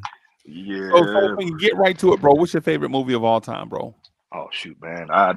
Lord Jesus, Dolomite. Yeah, man. Look, it's when you talking about the 70 movies, I'm gonna tell you when you talking about in the 70s, I told you, man, I'm a sucker, and I'm a sucker for the Bill Cosby, Sidney Poitier joints. Yep. Those are my joints right there. Oh man, let's do it again. Uptown Saturday night. Yeah, those are my joints right there, man. Love those joints. I could watch those, man. I'll watch those from back to back, bro. I can watch them back to back. Man, I'm gonna tell you, I love those joints. And then around that time too, and this is gonna believe it or not, the Clint Eastwood joints. Now, and I'm not talking about the Dirty Harrys. I'm talking about Outlaw Josie Wells. Oh no, I'm not even talking about the westerns. His western. I ain't gonna go westerns right now. I'm talking about when he was Fido Beto. Escape from Alcatraz. No, when he was Fido Beto, when he was the street fighter, when he had the orangutan, Clyde. Yeah, yeah. Every which way but loose. But loose, yeah. Those are some of my favorite joints right there, man. They're just to watch. It depends on the mood. But you talking about don't get no westerns, man. Look, man, Good, the Bad, the Ugly, A Few Dollars More, A Few Dollars More. You got Outlaw Josie Wells, Joe Kidd, Hang 'Em High, The Sons of Katie Elder, Rio Bravo. I keep going. So I love the westerns, dog. And none of them, all of them are great, but none of them are better than True Grit, bro. I'm sorry. True Grit is okay. Well, the original is good, but that remix, the redo, the fire, the redo, and I'm Fistful of Dollars. Yeah, but that True Grit though. Oh, the way, man, look. True Grit might be better than Tombstone, bro. Ooh, I don't know about that. No, it's not. Bro, the end of the movie where they have to kill the whole. Come on, bro. They got to get that girl back for medical help. All right, even though it was a comedy, would this be considered a Western? Blazing Saddles. Blazing Saddles. I thought you were going to say City Slickers. Come on, man. And see, I got for my next impression, Jesse Owens. and then one of my other ones, you know, is Buck and the Preacher. I've never seen that one. Sidney Poitier and Harry Belafonte. Yeah. Oh, that's a good one, right? That's a classic right there too. If you had Coach, you got to check it out. You'll like that Buck and the Preacher. Yeah, I got to check that one out. Why? You know, why does Young Guns not get any love? Hey, that was a good one. They're good. You know what? The first one is always gonna be the best one. The second one was kind of like eh. I'm going down. The second was kind of like because they were trying to come back with it. It just didn't have that same. I think they made them too. I think they made them too close. Bro, you want to talk about Clint though? Clint coming back was a little older. Unforgiven, dog. Unforgiven. And that's a good one. You can't get me better than having Morgan Freeman and Clint Eastwood on camera. And I'm gonna tell you that you know, and when he came in and he took out Lil Bill, and he was coming out. I'm coming out. If anybody tries anything, I'm gonna kill you, your wife, your kid, your dog. And all I can think is seeing the dog somewhere. Like, man, don't what I do. And then the dog is like, damn, what the hell I do? What I do? I mean, then you got Butch Cassidy and the Sundance Kid. Oh yeah, that was good too. Yeah, and then you got Cowboys and Aliens. Cowboys and I'm gonna tell you, for a comic book movie, a lot of people don't realize that was actually a comic book movie. Cowboys and Aliens. But you said you called out for why no Young Guns, but I'll be honest, I don't think Young Guns holds a candle to Tombstone. I think Tombstone, honestly, Tombstone and Unforgiven. And then they tried to do that Wyatt Earp, with Kevin Costner. Man, they were just trying to copy Tombstone. Well, they try to capitalize on the market the moment that they saw that movie's success. DSJ, that was the Cowboys and Vampires era. Sure. Remember that era from like 91 to Man, I knew I should have made that movie. Cowboys versus Vampires. You know it would have worked back then. Yeah, I'm gonna tell you. Maybe it's not too late. I'm gonna tell you another Western that I don't think nobody thought about, and if you haven't seen it, Shane. Yeah. Based on the book. I've heard that one. The book is fire, bro. But you want if I'm gonna preach about my favorite director / writer guy, you want to talk modern westerns that I know it's one probably I hadn't seen yet. Some of y'all, but the Hateful Eight. Oh, the Hateful Eight, that was crazy, bro. It was crazy. That movie is. Is that the one? Is that the one with Denzel in it or Sam Jackson? No, that's Sam Jackson. Sam Jackson. Magnificent Seven. Kurt Russell. Yeah, that was. Oh man, Kurt Russell acted his ass off in that. Yeah, bro, that was. I mean, punching a woman in the face. That movie, and she kind of deserved it. Yeah. Yeah. You know what I'm saying? It's like you never. The Magnificent Seven. Oh yeah, that's even the one with Denzel was good, but the original with Yul Brynner, Charles Bronson. Yeah. What's his name? I can't call his name right now. Jim Brown. Not Jim Brown. No, Jim Brown wasn't in it. No, Jim Brown wasn't in that one. No, that wasn't in that one. I was thinking of the war one he was in. I can't think of the brother. It was the brother because he was in a lot of movies. Older guy, bald head brother. He's been in a lot of movies like. Oh, Yul Brynner? No. This is Black Cat that was in Magnificent Seven. He played in a lot of Western flicks like that. Okay. I can't think of his name. I have to look him up. Get his name for you. But when you talk about Westerns and you talking about the best ones, and I'm not putting them in order, just my opinion. So I'm gonna give you, I say 5 of the best ones. My opinion. Okay. Unforgiven, Tombstone, True Grit, Yep. The remake True Grit. The original was no joke, but the new one, oh my god. Yeah, that the one with John Wayne was fire, but the one Yeah. with the brother in it, I not I can't want to call say his Alec name. Baldwin, but I think It's it's not Alec Baldwin. It's um I can't call his um name. I'm having a senior moment. Not Stephen No, no, Baldwin. no. Billy Baldwin? No, he's not a no, it Baldwin. wasn't a Baldwin brother. It was Oh, It was one of the what's the Big Bridges. Lebowski? It was the Big Lebowski, right? Yeah, it was Yeah, him. Jeff That's what it Bridges. was. Jeff Bridges. oh, That's it. Jeff Bridges. Oh, Bo Bridges. You thinking of? Yeah.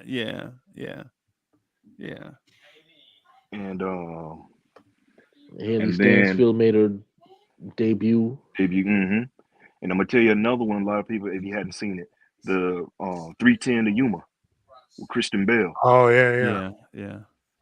But that's a good one right there. And then Soulfinger, let me ask you this because you're bringing up westerns. How did you feel about The Harder They He Fall? had one more. You was gonna say one more, or were you gonna say 310 to Yuma. I he said because he 310 to said Yuma. I'm 4 just and he doing. said he was gonna say 5. I said 5. I said 310 to Yuma. Well, I kind of threw it out there. 310 to Yuma is 310 to Yuma is an honorary. That didn't really. I mean, it's good, but Okay.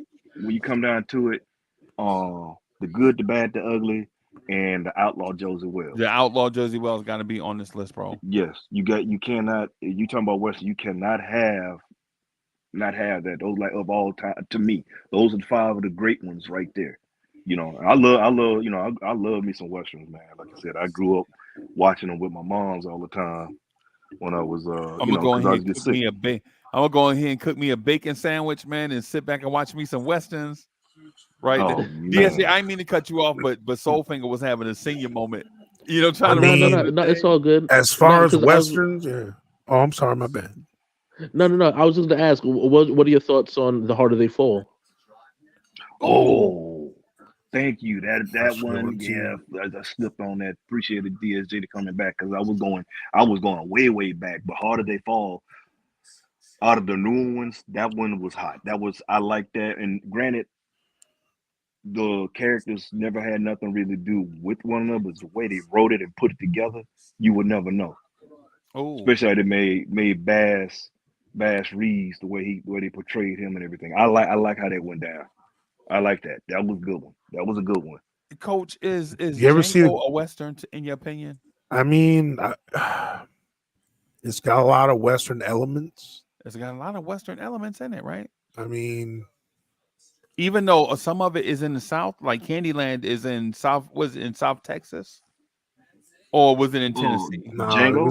it was in the racist ass South. Yeah, Okay. Django. I think, if I'm not It was mistaken, in I the think it was dirty South. Tennessee. I mean, Well, I even want to say Django wasn't. It was supposed to have taken place in Tennessee. Yeah. Okay. but even like because you're talking like the modern movies, like No Country for Old Men, that was No, almost that's a good. That kind was of a good. western. It's Yeah. that western style, Right. But and like there's a few like oh man, we were talking about Kevin Costner. Remember Open Range? Oh man. Good one, Yeah. Coach. Oh, That's a bro, good one. that was a good one Which too. one is that? Which one is Open that, Rain. Coach? He was With Kevin Costner and yeah, Robert Robert Duvall. Duvall. Robert Duvall. Oh, I don't think I've ever Yeah. seen it. Oh, you Ooh. got to see that, Freeze. Oh, you got to see that. Annette Hey, Benning's in it too. yeah. Soulfinger, Hey. is that an older movie? Is that like 80s and 90s? No, that's like I think it's like 90s. early 90s. 2000, It's late like 90s. late 90s, early 2000. But Mhm. the Really? premise, yeah, man. Kevin Costner is, he's one of those. You don't know his past, but he did some things in his past, and he was trying to, he was they were sheep herders. What is sheep herders? Yeah, they were sheep herders, Yeah.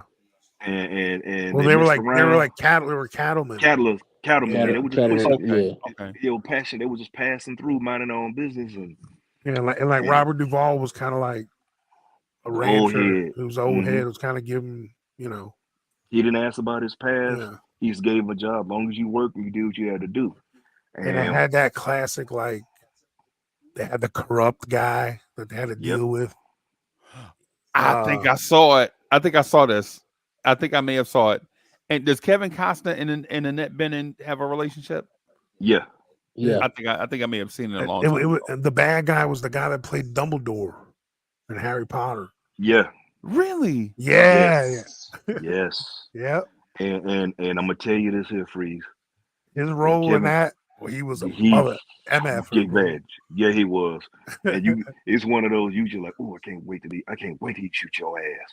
You know, he was one of those. It's one of those movies because he was the villain that you get folks get to talking to the TV. Ooh, I can't wait to get your ass. Ooh, you dirty mother. You know what? And the thing about it is not to cut you off, but the thing about villains is there are two types, right? There's the super there's the let me see the word I'm looking for. The villain you feel sorry for, right? One you empathize with, yeah, for sure. Yeah. Right. Yeah, there's the villain you feel sorry for. Like, damn dog, why you know what I'm saying? And he's like the anti-hero / villain, like Darth Vader.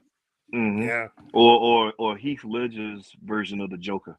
Yeah, well, you feel so sympathetic. You for kind of him. feel sympathetic with all his stories, but you're like, this cat the cheese really did slide off his cracker. He crazy in the shit house rat. Then And you feel empathy for him, right? And I then felt there's the empathy for villain where you can't wait till the hero busts his ass. Yeah. Like I'll give an example. Y'all remember Shonuff from The Last Dragon? Oh yeah. Yeah. When Leroy finally got that glow, come on. When you got that glow, yeah. You couldn't wait for that part, bro. Or like the who's the man? like the kid from Cobra Kai and the Karate Kid. Oh, Yeah, Johnny. when he finally beat Johnny. Wait for Johnny to get his ass bust, bro. Mm-hmm. But but now we root for Johnny. And now we root for Johnny because Cobra Cobra Kai Kai is is Cobra fire, Kai. Yeah, man. But the villain, but my man in Open Range. Oh, you just wanted. You just can't wait, right? You.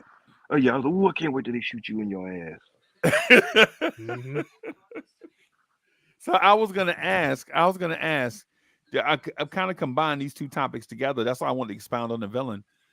In the westerns that we watch, what type of villain do we prefer?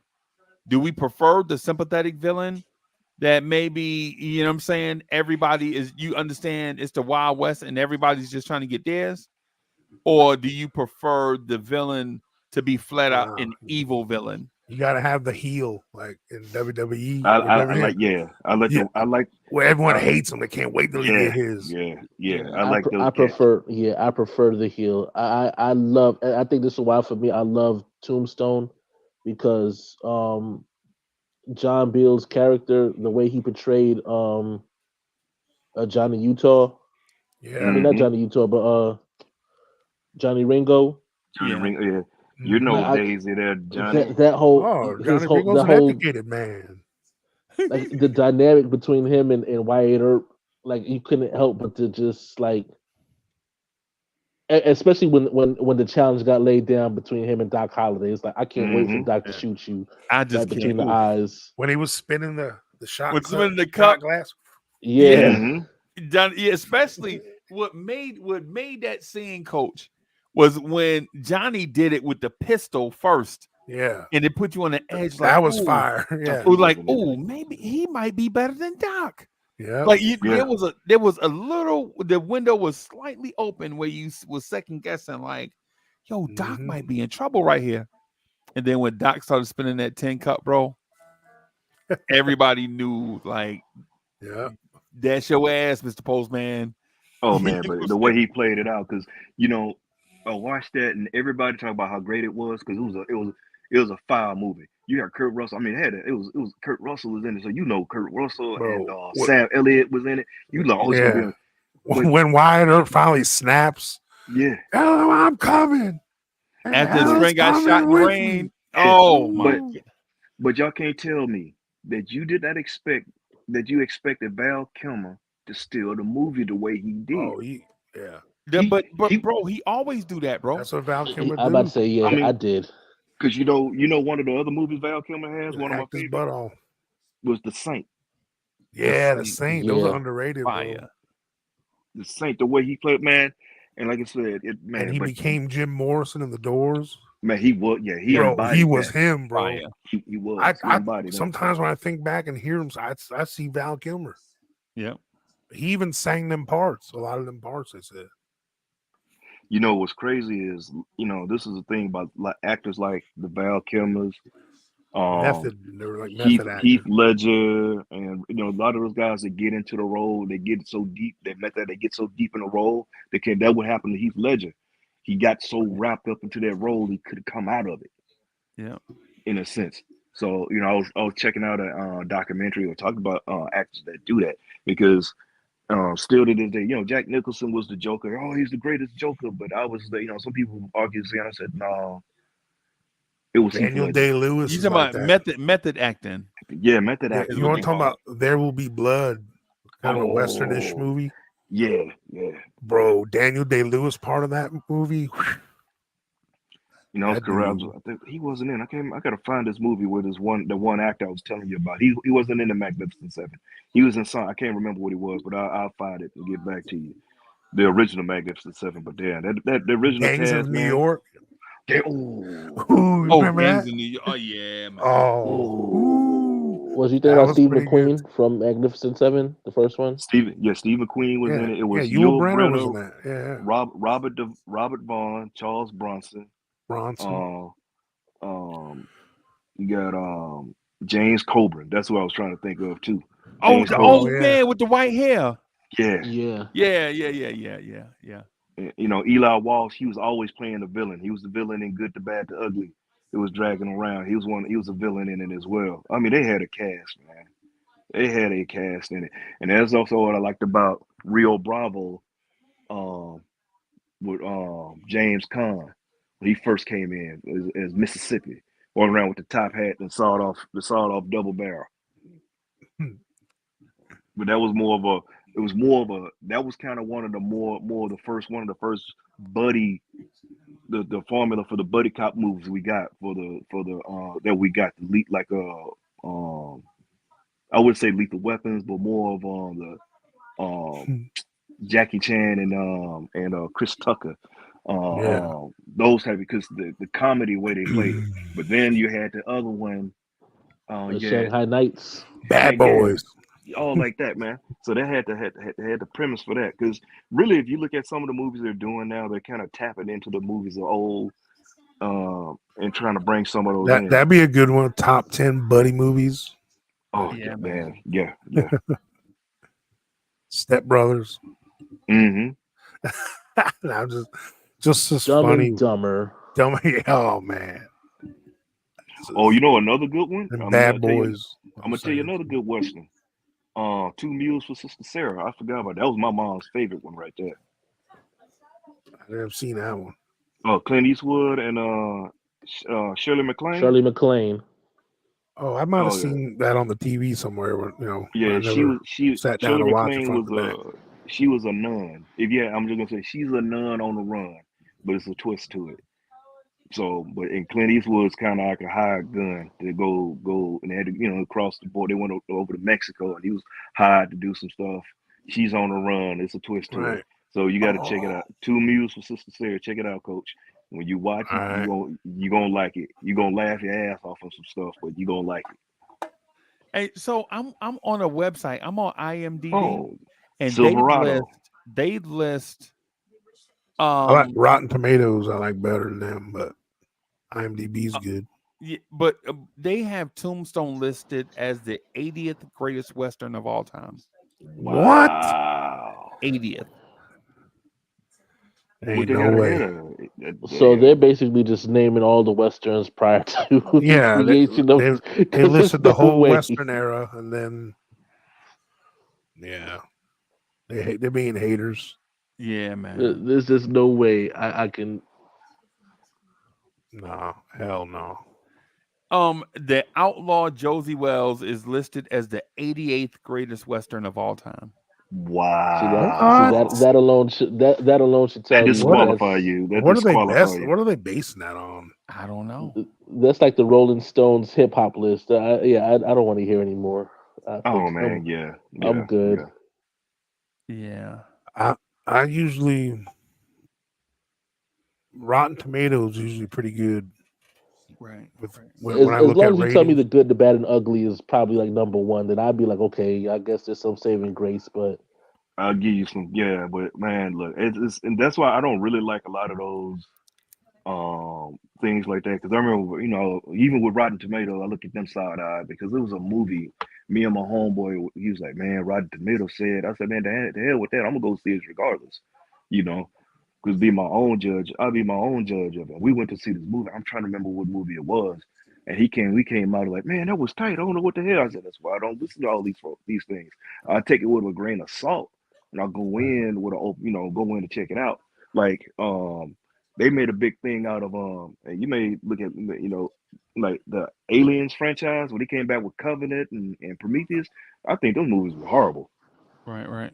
They were horrible because he went way off on the left thing. And the Alien franchise wasn't good after the second one. The second one was it, and then I mean, granted, I like Charles Dutton, but you get a whole shift. And with me reading up on stuff and find out that the original third movie they wanted to do was bring back in the aliens actually made it to Earth, and they were trying to fight them off from there. That what they wanted Nah, to do man. that, Nah, and man. because they were trying to keep it in the book, like the books. Yeah. So that sounds like Alien versus Predator Requiem. oh, that shit was horrible. Oh, that Yo, movie let was me horrible. ask Yeah, y'all. I want to stay on the westerns with y'all, but I want to ask y'all this just real quick for the cats that read comic books. Have Okay. y'all ever read the comic book Batman versus Predator? Yep. Yeah, I read that. yes. Bro, Yeah, I've Bruce Wayne got to be the toughest human being ever, bro. To go up against them now, damn near Predator's going. indestructible. Predator is going after Wolverine now. But Marvel owns the rights since Rotten Tomatoes Predator's has under good, the the bad, Disney. and the ugly is number one Western. Okay. Well, good. Good. Okay, I could roll And with then that. number two is the Treasure of the Sierra Madre, but that's kind of old. But That's Yeah. old. it's like Humphrey Bogart and stuff. I can't really get I like Humphrey Bogart, bro. But just because you handsome and Humphrey Bogart was smooth, bro.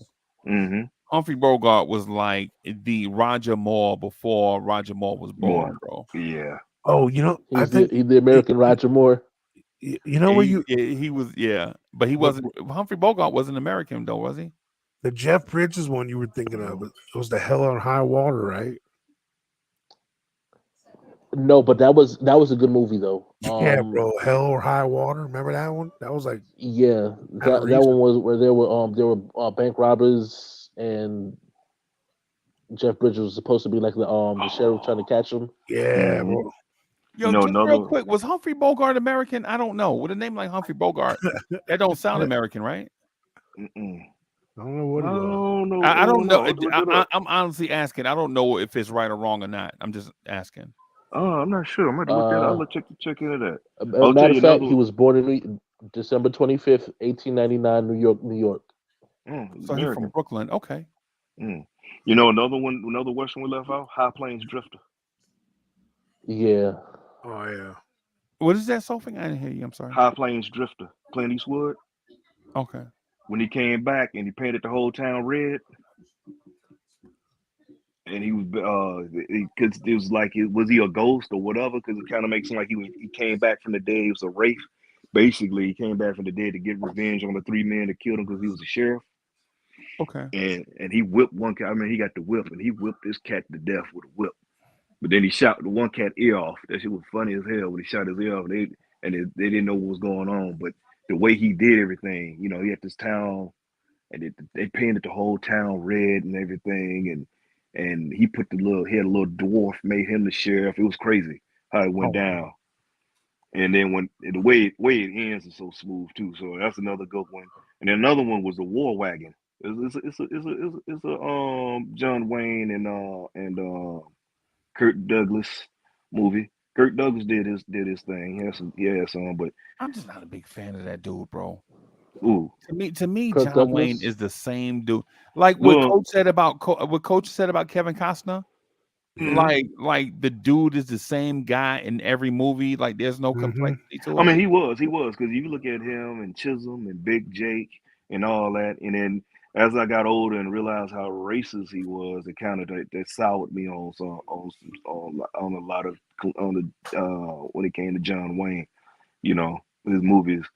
But Clint Eastwood, man, when it comes down to it, man, Clint was like the man when it came to some westerns, dog. Golly, those spaghetti joints was no joke.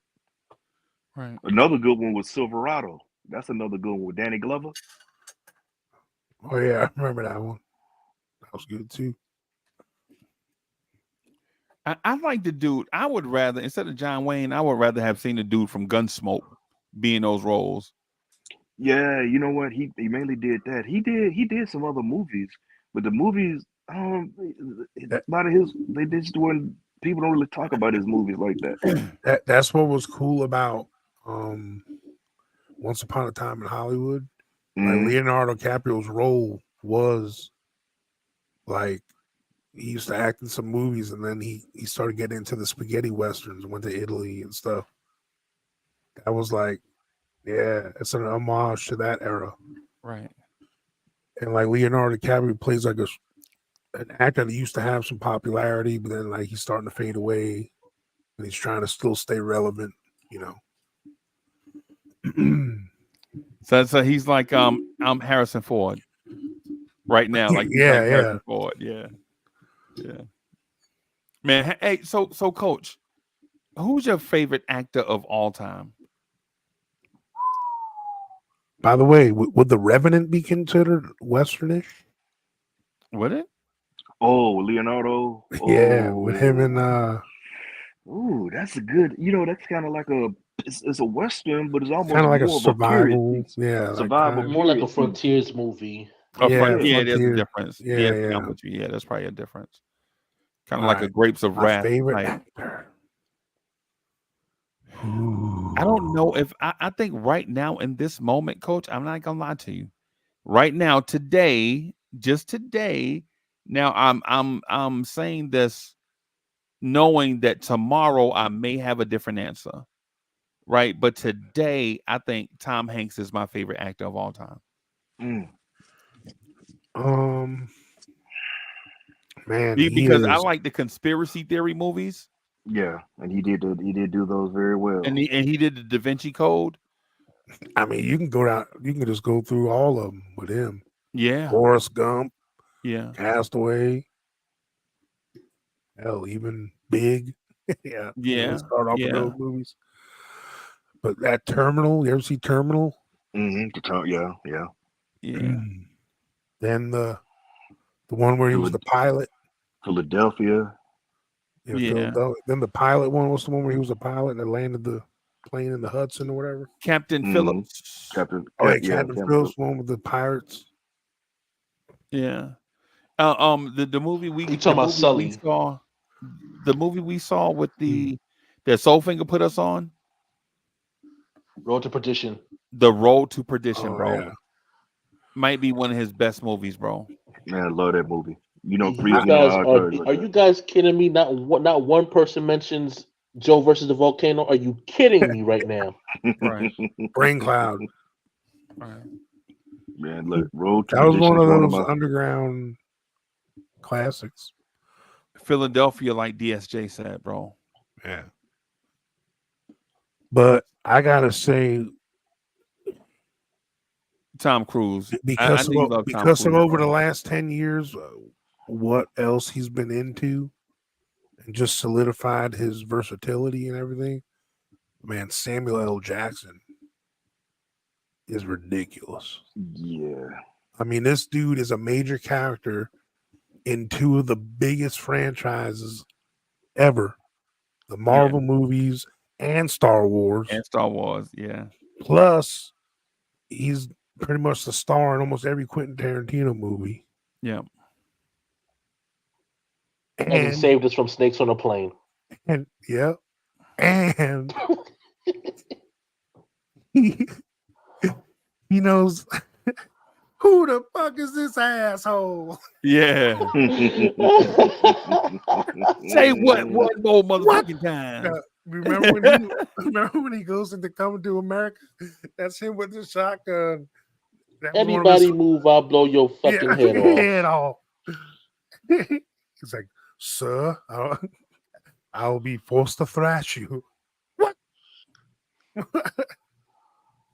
Man, and then to know what he did after that, it's so funny to go back and see him in that role. Yeah. So who do you prefer, he or Robert De Niro?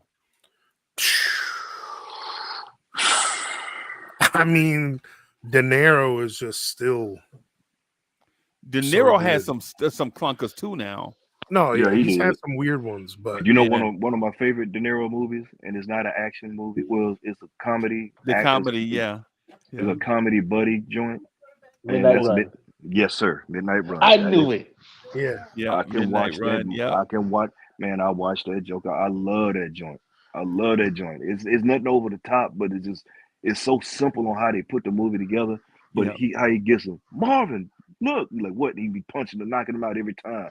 And they analyze this and that with Billy Crystal. Those were funny That was too. a good one too. Yeah. He put out some good ones. I mean, So he or Samuel L. Jackson. when he did Meet the Fockers, though, he was funny in those too. Like even modern De Niro. With him and Dustin Hoffman, bro.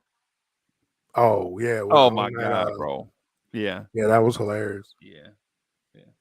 With Puff the Magic Dragon. He's talking about, you smoke pot, Fokker. See, I always had a thing for that movie because I used to tell people because I'm a male nurse, you know. So when people used to tell me, "What do you do for?" I go, "I'm a Gaylord Fokker." I like, just what? got it. As soon as you said that, I just got it. Yeah, that's hilarious, bro. I have nipples. So he you milk or Samuel L. Jackson. Yeah, De Niro or Samuel Jackson. De Niro or Samuel Jackson. Yeah. Ooh. I just got all right. Now they both were in a couple of movies together, by the way. Jackie Brown. You ever see Jackie Brown? Yeah. Yeah. They were both. Wasn't De Niro in The Hateful Eight? I think he was in that too. But I don't remember. As far as De Niro, though, not only has he's been in some of the most iconic movies ever, and was the captain of those movies to boot. Raging Bull, Taxi Driver. Right. I mean, obviously good. I mean, Godfather. Yeah. And then, I mean, Heat. I mean, De Niro. Samuel L. Jackson in the 90s, though, Coach. Those thrillers like The Negotiator and all those movies. Sam Jackson was in a lot of great movies. His come up, though. I mean, he technically, as far as he got a late start, Samuel L. Jackson. Yeah, he did. He did. But once he got started, bro, he was hot as fish grease for like 20 straight years, bro. Yeah, I mean, he's still. There were some people that says he's better than Denzel. Yeah, there's some people that do say that. I mean, I love Denzel, bro. Trust me, but Sam's past him to me. I mean, you were talking about Glass and all those. He was in that too. Yeah. And The Kingsman. Remember? Have you seen them Kingsman movies that have been coming out? Yeah. Yeah. Shoot. The King's and was it The Queen's Bodyguard or whatever it is? Oh yeah, Hitman's Bodyguard. Hitman's Bodyguard with Salma Hayek. Hitman's Bodyguard. And Hitman's Coach Bodyguard. Carter. He's Coach Carter. Yeah, he's Coach Carter. And 187. 187 was. And he was that when Die Hard too. Yeah. Oh yeah, he was part of that franchise. With a vengeance. Yeah. And Samuel L. Jackson was in Jurassic Park. Well, you know what? I'm gonna I tell you, mean, he put had it a like this: small part. Everybody he hold a on small to part your on that. butts.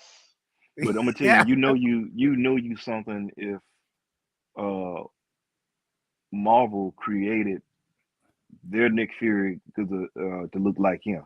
Yeah. Because they brought on him original because you know the original Nick Fury was white all Yeah. these years, and Mhm. they came back and with Nick Fury looking like The Samuel. ultimate. And The- Samuel the L. ultimate Jackson Nick was version. Fury also out there looking like Shaft. the second Yeah. most powerful Jedi ever. Yeah. Technically, Mm, Mace Windu. and he had a purple lightsaber. Only And one. that was his idea. Yeah. And he was like, okay, we'll go with that. Plus, like I So is he your favorite? said, See, it's hard for You me got to 'cause go with De Niro. oh, Right. yeah, De Niro's above him. I got to give Yeah, him you that. got to go with De Niro because see, Just De Niro's Goodfellas. reach is far and wide. De Niro will do anything he feel like doing. even his Right. grandpa going in with Yeah, bad bro, Dirty Grandpa. Dirty That was Grandpa. hilarious, bro. Oh, that was Yeah, and comedy. you remember De Niro came back as a boxer. Remember he came back as a boxer Mm-hmm. in one of those what movie was that? Oh, I can't remember that one. He came back as a boxer at 70 years old. Yeah, I can't remember that movie. It was funny as hell. Yeah. Match. Then De there was Niro will Bronx do Tale. it. Remember Bronx Tale? A Bronx Tale is one of my Bronx favorites, Tale, man. I ain't one gonna of my lie. favorites right there. That's a classic right there. Yeah. But did you hear me? The name of the movie you're looking for with Sylvester Stallone was Grudge Match. Yeah, There it that's is. Yeah, that's grudge it. match. Yeah. Yeah. Ronin.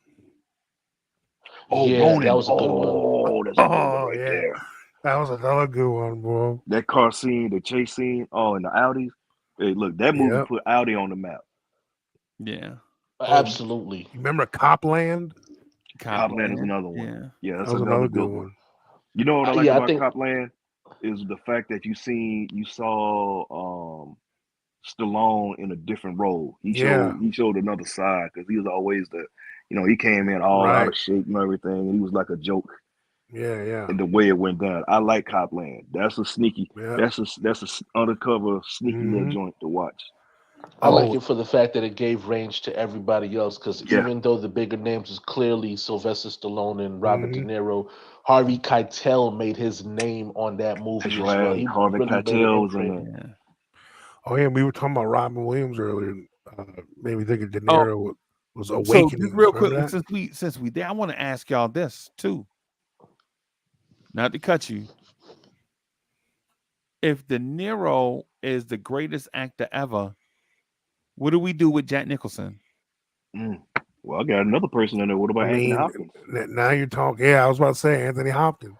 Because now you're talking like Jordan, LeBron, Kobe. You know, Right. Yeah, you're in Magic. you're in The that goat. era thing. You know, there's De Niro's like LeBron. He's just doing it for forever. Shaq's falling off a little bit. Now Jack Like, retired.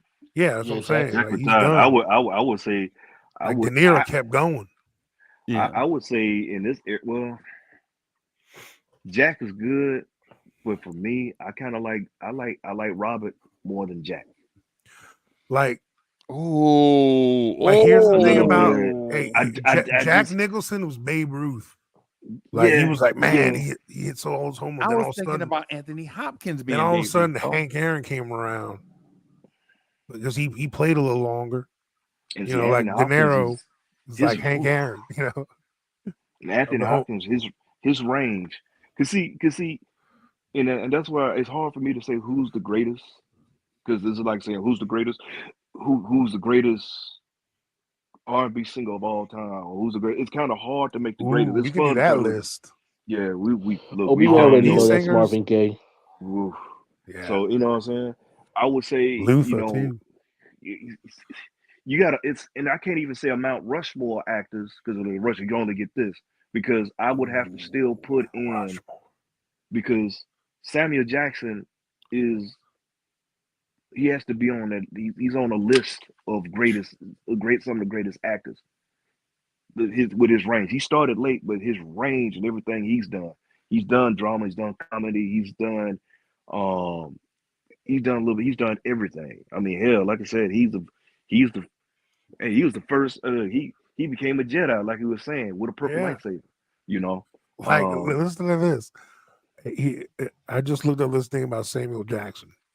Samuel Jackson's films that he starred in collectively gross over $27 billion, making him the highest grossing live action actor of all time.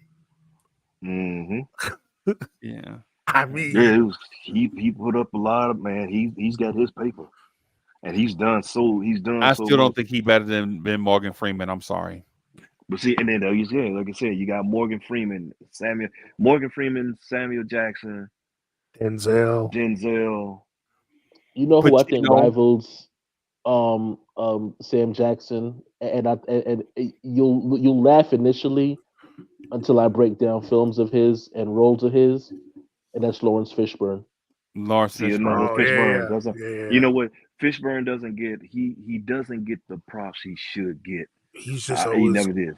I just can't. It's hard for me to unsee him in that little wig beating up Tina. Look, Yeah. when he When he was did, Ike, when he was when he Ike did, hitting Tina, I just Mhm. I still see him hitting Tina.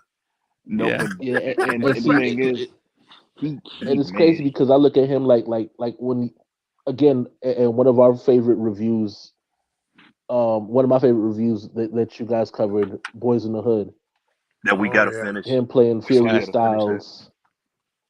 Yeah, I we gotta think it finish was that so one. much range and so Furious much, Styles Jr. yeah, Yes. like that was honestly like I think people really just overlooked the role Yeah. Well, because of the fact obviously, that again the it's like Matrix. Ice Cube is a bigger star. hmm Um, I think Cuba Gooding Jr. made his bones in that movie Yep.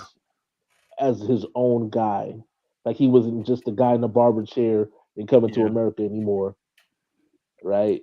The Um, color And he purple. wasn't Cuba Gooding's son.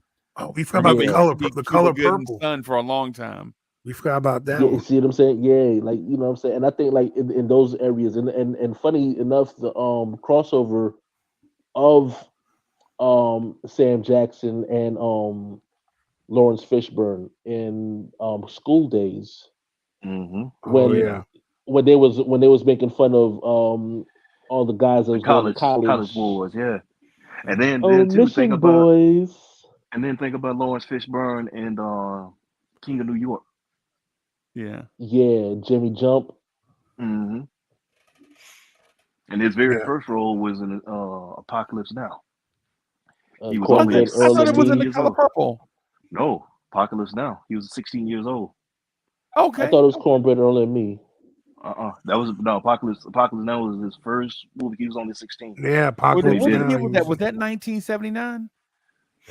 Oh no, what Apocalypse Now? Yeah. Nah, Yeah, that was I don't know. 79. Oh yeah. Yeah. Okay. I Yeah, because he I was in thought the it was. color purple. He was the guy running. You remember when the lady was trying to learn how to drive the car? yeah. Yeah, He was the dude running beside the car. yeah. I don't know if he's credited for that or not, but I think I heard him say that one time. That dude that's running beside the car trying to get her to stop the car, that's him. Or You, maybe it wasn't listed under Lawrence because I know at It the was time he Larry. was It was going by Larry. Larry. Okay. Okay. Okay. but See, And yeah, even like that one of came my out favorite then. movies from him is Deep Cover. Oh, bro, Deep Cover was my joint. Yeah. I Yeah. So mean, Sophie, you never told us what your favorite movie is of all time. Freeze. yeah, you went down some Western. Yeah, I was. See, You yeah, I went went down. down the west. I was going all over the place. You went I down that don't, Western rabbit hole. man. Look, it's hard for me to say because it just depends on my mood. Really, it is because there's certain movies I can pop in and watch over and over and over. Like I was telling you, Midnight Run. I can watch that over and over. Right. The Uptown Saturday Nights. Those joints. I told you. You remember I told you last night, Freezy, coming in. I could throw in Predator and go from there. I mean, it's nothing Yeah. over the top there. If I had to pick Road to Perdition, that's one of my favorites right there. I don't. me myself, I just love movies, so I can't. And I'll be honest, it's not me trying to feel. I can't nail it down. It depends on my mood, but I love movies. Period. So, Right. um, I can't say. It just depends on my mood. That's Right. just God honest truth. That's the God honest truth. Man, you got me thinking about these actors now. Yeah, that's how. I'm about to say that's how I feel about the actors list. I don't have a favorite. Because like, Yeah. there's guys that have had roles, right, that I like them better in that movie, but then there's some guys that just have that resume, bro, just banger after banger. Mm-hmm. Like there's some cast recently, like I want to try to give some credit to some of the younger cats that are good, like Leonardo DiCaprio. That dude. Like the Paxton kid, the Batman, Robert Pattinson. Robert Oh, Pattinson. that's, Yeah. Yeah, man, I he's a gotta good take little my actor. hat off because let me tell you, he surprised me because I could not picture him as Batman. But I really Brad couldn't. Pitt, bro, Brad Pitt's Brad Pitt. that dude. I mean, he's a pretty MFer, but bro, that dude can act. Yeah, he can. Yeah, he can. Bro, that dude can act his ass off.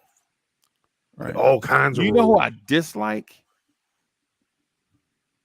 Who's that for The you? dude from Goodwill Hunting. The dude that ruined Batman. Oh, Ben Ben Affleck. Yeah. Every time I hear his name, I think about insurance. I think you'll change your mind if you see The Accountant. The I Accountant was mean, fire. That was fire. I mean, That and was then when you fire. see, like I said, when you see Goodwill Hunting, he kind of plays a jerk off in that movie, but No, but the D.J. Brother one, The Accountant, is a little undercover. It was a good movie. That's a good movie. I will Argo. say this though, in terms of what Uncle Freezie was saying, and I agree 1,000,000%. Keep him far the hell away from anything comic book related. Comic I book hated related. him in Stay away from it. Daredevil. Daredevil too, yeah. I That's hated how him they as rainbow that Batman. was love.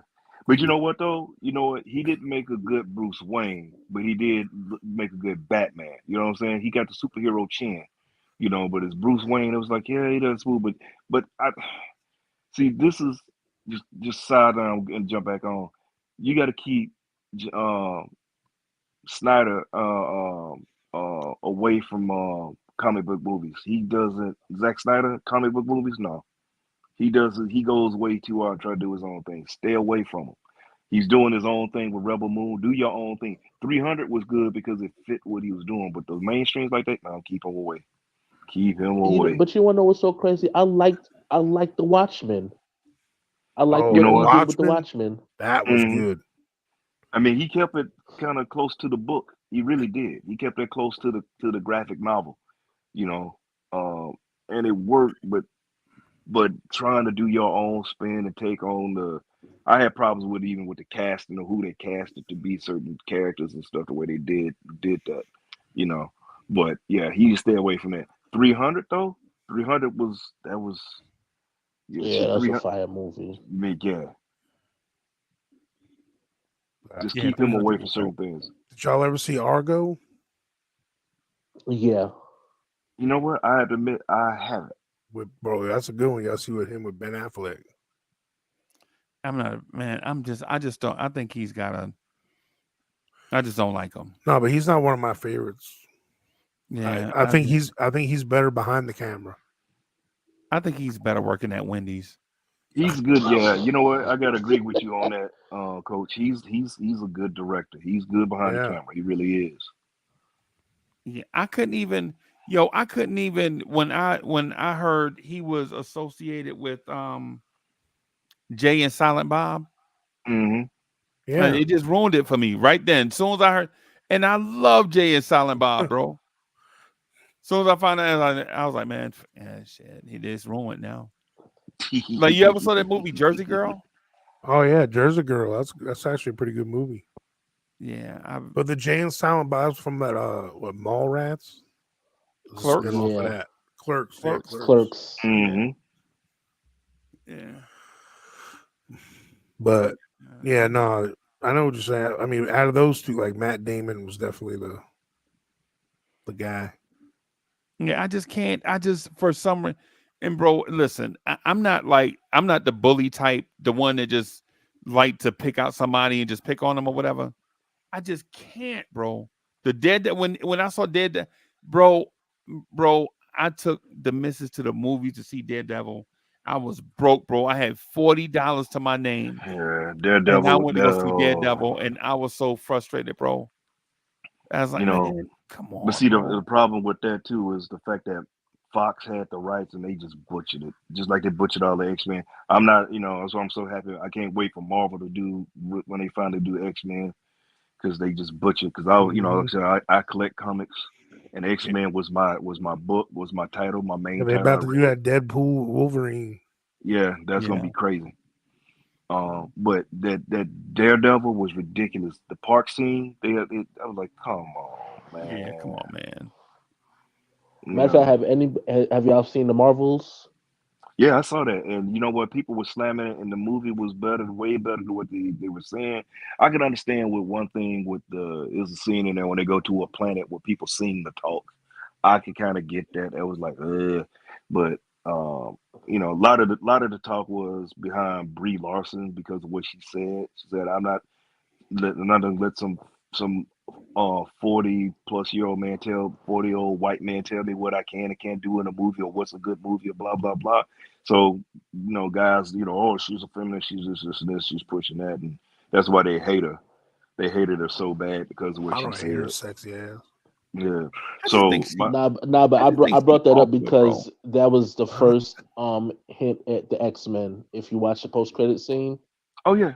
Well, they actually, You know who I thought should have been Captain Marvel?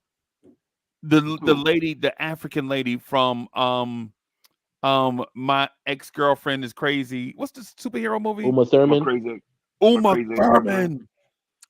The only thing, if it was Uma in her prime, yeah. Bro, it was But Uma now, she's a little older. She's still fine, but yeah. I was surprised they went with Brie Larson. I'm not gonna lie. Yeah. I never even heard of her before this. I've seen some other movies with her because she was in before then she did the King Kong joint and she did a few other movies. Sam Jackson was in the King Kong movie, right? That's the Yeah, that's the same one with know. Skull Island. Okay.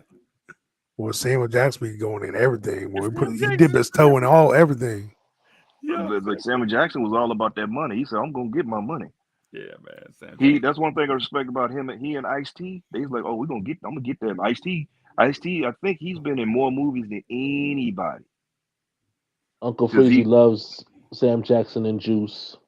Yeah, no. Juice is trash. Juice is trash. Man, the way it's written. How can you trash. say that? The way it's shot is trash. How can you say that? The acting is trash. Bro, Special Ed was the best actor in Tupac's the in it. The way you slammed the movie. Tupac's in it. It's gotta be good. Bro, when he popped Radamez in the left shoulder and Radamez grabbed his right shoulder and fell and there was no blood. I was like, I think I could have done that right there. You probably didn't like Poetic Justice either. Yeah, I love Poetic Justice. No, I didn't. I know, I didn't like it. Man, I wanted to like it so bad. But Freezie, let's be honest, Freezie. Be honest, Freezie. You know damn well that Juice is Oscar-winning performance with an Oscar-winning performance movie. I can't even say it with a straight face. Oscar the Grouch. Give them an Oscar the Grouch trophy. Any movie that Omar Epps plays someone that's supposed to be kind of hard. And, you like him in the Mod Squad? And believing in him as a football player. I loved him in the program. Come on, man. His part was that was in my prime at that time as a running back. Man, that dude was a chump. He was not believable. I was more believable of LL Cool J as a running back. And Any Given Sunday was not a bad. Any Given Sunday was great in parts, and then that movie it doesn't get as much that was good. Yo, I would say that to me, that's one of the best football movies ever. I don't care right, what people and say. you know what? I was no lie, and this is I think LT. 2010. I was in a conference. I think we was in a conference in Miami. Just doing some asset management stuff, like people from around the country. I mean, around the nation, and a couple of people from overseas had met in Miami for a conference. And before the conference started, they played Al Pacino's speech. Oh yeah, The bro. one, yeah, man. The inches are right in front of your face. Inches. Yeah. You fight. Don't give up, Claw for man. that You inch. got to claw inch by inch. Oh, that is a good one. Yeah, Yeah, a good man. one. When Willie Beeman starts walking towards us, believing in him. Yeah. My name is Willie Beeman. Willie Beeman. I keep the ladies screaming. Yeah, man. My name is Caleb. Caleb Williams. I even believed in Jamie Foxx as a QB in that movie. Did you believe in Bill Bellamy as a receiver? That was a stretch. Yeah, that man was 39 years old. I mean, LT was like still like he could play in that movie. That was Shark LaBoy, yeah. Yeah, man. That movie was wild. Yeah, but yeah, you want to talk about a guy? I mean, Jamie Foxx is coming up too. Yeah. I mean, he's had some banging like him and Ray. Yeah. Bro, he was Ray Charles, bro. That was I'll never he forgive was him Ray for Charles Held in Up. that movie. What's that? I'll never forgive him for Held Up. Yeah. I know what you're saying. Yeah, Jamie Foxx is another one. Like, I think his are really good or really. He's either hit or I'm talking about lately though. He's been blown. I mean, like Django. Yeah. He was pretty good in that. And supposedly they were talking about how he's gonna be Mike Tyson. Supposedly, man, they've been talking about that for the longest. But then that's when he got sick for a little bit. Yeah. He was gonna play Mike Tyson. I still gotta see how they clone Tyrone. I still haven't watched that. I heard it, man. My folks told me that was good. I friends seen it's good. Yeah, he did this little Netflix movie, that vampire one. That was I watched that. Yeah, that was actually pretty good. Yeah, night shift. Was it the night shift or day shift? Day shift. Day shift. Day shift. Yeah, bro, that was pretty good. That was like one of the underground. Snoop had me rolling in that, man. Yo, why do we overlook Will Smith in movies? Because we get caught up on everybody. I think because everybody tries to force him down our throats. At one time they did, but now that he had to slap, the slap heard around the world. I'll do the drama with his elephant wife in the room. He's kind of like you didn't like. I think he's seen as the Uncle Tom's guy. Oh yeah, I like that. I kind of see Will Smith as that Uncle Tom kind of guy in some people's eyes. You know what I'm saying? Like I hate to bring up that reference, but well, he had the squeaky clean persona. Even with his even from his music and everything. But and he had just had another movie come out, and it would have been, if it wasn't for the slap, it would have been big. It would have blown up. I can't remember the name of what he did. Independence Day. I mean, he's had some big movies. Mm-hmm. And y'all know Will Smith has been fighting people his whole career, bro. Y'all know him slapping Chris Rock is not like not the first time. Oh my God, I thought he was commercial.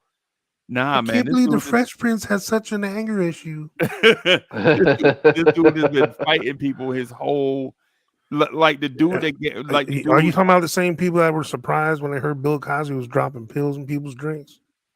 Bro, I'll never eat a pudding pop again in my life, bro. You cannot say filth, floor, and filth. I think about that when it comes to Bill Cosby. You. Man, tell Bill you to put him. Pop, shut the hell up. What about Eddie Murphy? Does Eddie Murphy do good movies? Not anymore. Yes. I don't think so, He bro. does. In the beginning, he has some, but he's got more duds and he's got um really good ones. But Um, his comedy gold run he had a run though. Yeah, he had a hell of a run, bro. He had a The 80s is definitely Eddie Murphy's Eddie he got Murphy his was 80s like time. on lock. Eddie Murphy was like when the Houston Rockets were for 2 years there when Mike retired. Right. That was like Houston Rockets' little run, their little mini run. And But then see, I Mike think came what it back. is too, yeah, because I'll be honest, I think when he decided to do the family movies, That's when yeah. that's when it's like, okay, yeah, Yeah, I'm good. because Like Bro, keep your he Pluto but he was Nash, huge keep your though. Doctor because the Nutty Doolittles. Professor was like a little like comeback of it. Oh Yeah. man, Eddie's gonna be funny That and the again. Nutty Professor. Yeah, the Nutty Hmm. Professor. But then like man, 1,000 Words came out, and I never forgave him for that either. Yeah. oh, okay. Oh, how about Metro? I like Metro. To be Yeah, honest, it was And okay. I'm not even gonna lie. I did. I then like Bill that. Cosby did Leonard Part 6. Oh my God, that was so trash. Now, now we can talk about that list, the top 10 worst movies of That all should look time. like Howard the Duck, bro. Yeah, that was the same movie I was thinking of too when you said Well, that. shit, you can't get no worse than Shaquille O'Neal and still. Oh, Oh my God. Oh oh, no, I take that or back. Kazam, Shazam. Yeah, I'm about to say Kazam, this just that I mean exists. Kazam. I can get Kazam. it. You can. I don't think you can get any worse than the Marvels. I think the Marvels legit is the worst movie I've ever seen in my Really? entire life. Yes. Wow, I haven't It seen it wasn't yet. that bad. It wasn't that. I wouldn't say it was the bad. It was. I've seen some stuff worse than that. I've seen some way worse. Bro, it's worse Mm. than Starship Troopers, bro. It was worse than Wild Wild West. Yeah. Yeah. In my Wild Wild. opinion, the movie has poor editing, like it skips around too much. Right. And I know that's part of the stick or whatever they was trying to go Oh with, yeah. like they switch powers and all that. But yeah, I just What's interesting, the part the thing that I give it the down thumb, the down check on was going to the singing planet, and they singing. That's all they talk. They sing the talk, and it was like a musical thing. I Right, like right. that. That was too stupid because the last Thor, ugh, that one killed me. I just me especially being a comic book fan. The Thor Love and Thunder, yeah, that was just too. It was just too over the like yeah, that was Taika. Like my man called him Taika White Titty. My man called him Taika White Titty. He with his first Thor he did was cool, but then he went too far to with the silly with it. So that one's yeah.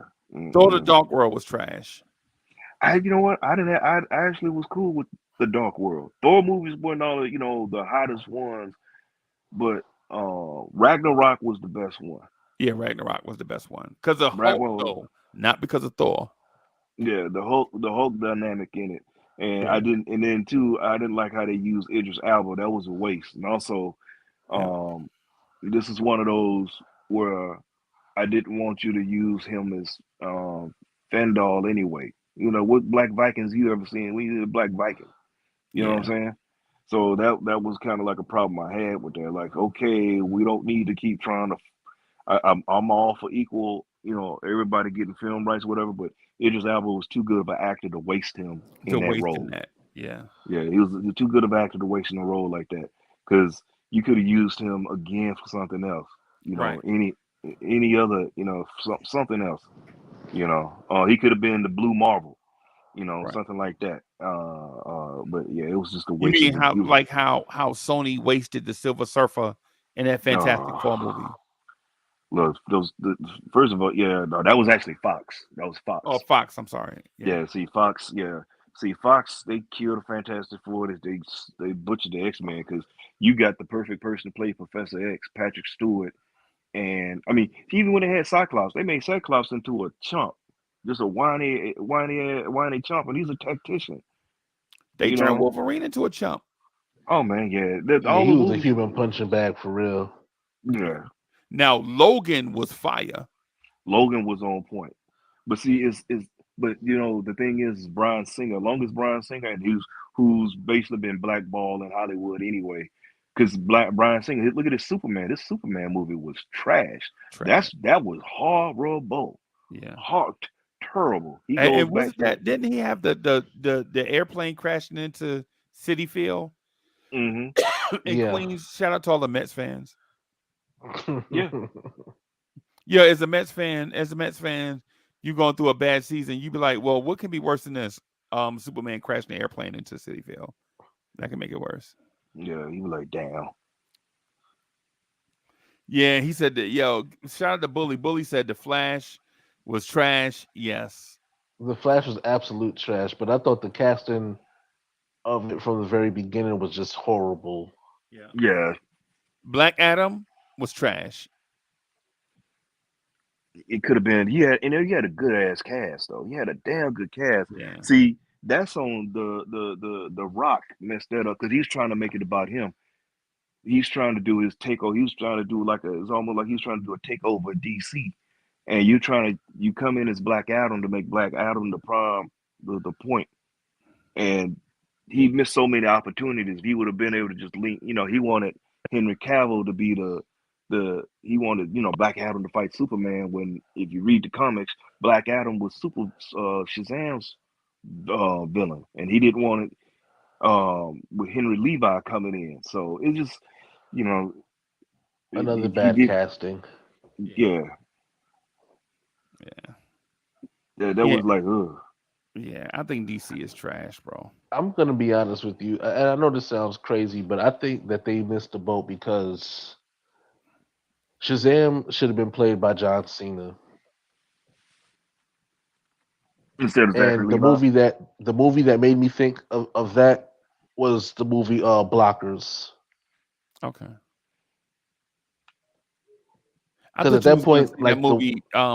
Not was it 12 Rounds with John Cena? Mm-hmm. yeah, that's why I I didn't reference that movie at all. Nothing that was done by like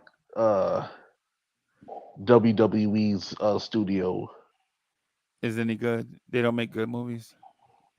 I can't think of one. Unless you want to say No. No Holds Barred was good, then by all means. With Stone Cold. No, Well, no, no. I'm talking about the Hulk Hogan movie, oh Oh, God, no. okay. the Yeah. one Oh with God, no. Zeus, Yeah. Yeah, I know. Suburban What was it? Commando. Yeah. Yeah. Yeah, I think I might be with you. I don't think they make great movies. But I will tell you one movie that I think might be my favorite or in my top 3 right now. Roadhouse. The original. Yeah. No, Patrick Hopefully the Swayze. original, because that remake looks like trash. There's a remake? Yeah, it's a They remake. got Jake Gyllenhaal playing Playing it. the lead role. Oh, I don't know okay. if it's Dalton or if there's just like another. No, he's supposed to be Dalton. He's supposed to be like him. And Oh, what's his name? What's his name? Conor McGregor is Conor gonna McGregor be is like, the villain. Oh my God. No, I'm talking about the original. I'm talking Yeah. about the original is like Sammy one of Elliott. the movies like when we wrap up here, you go fix you a sandwich and you could just go sit on that chair and watch it. It's Mm-hmm. just enjoyable in my mind. It's not Yeah. nothing too much, nothing over the top. It's not an Emmy winner, whatever. To me, it's just good. Yeah, man. like They Dragnet. redid it. Yeah. Yeah, it's like watching. Well, I was gonna say Dreamgirls is good, but I don't think Dreamgirls is good. Mm-mm. Or Cadillac Records. Y'all like Cadillac Records? Not really. Some of the No. scenes I thought were great, I think but with the with overall Dreamgirls, I just movie, went in for nah. one part. Well, this is like this last Expendables. Expendables 4. 7? Oh, Before, 4 or 5 ways. Yeah, Expendable 4. It yeah. didn't have the same because one Terry Crews wasn't in it, so that changed up the dynamic on that. and then having Megan Fox in it Gotta because get you them like munchies.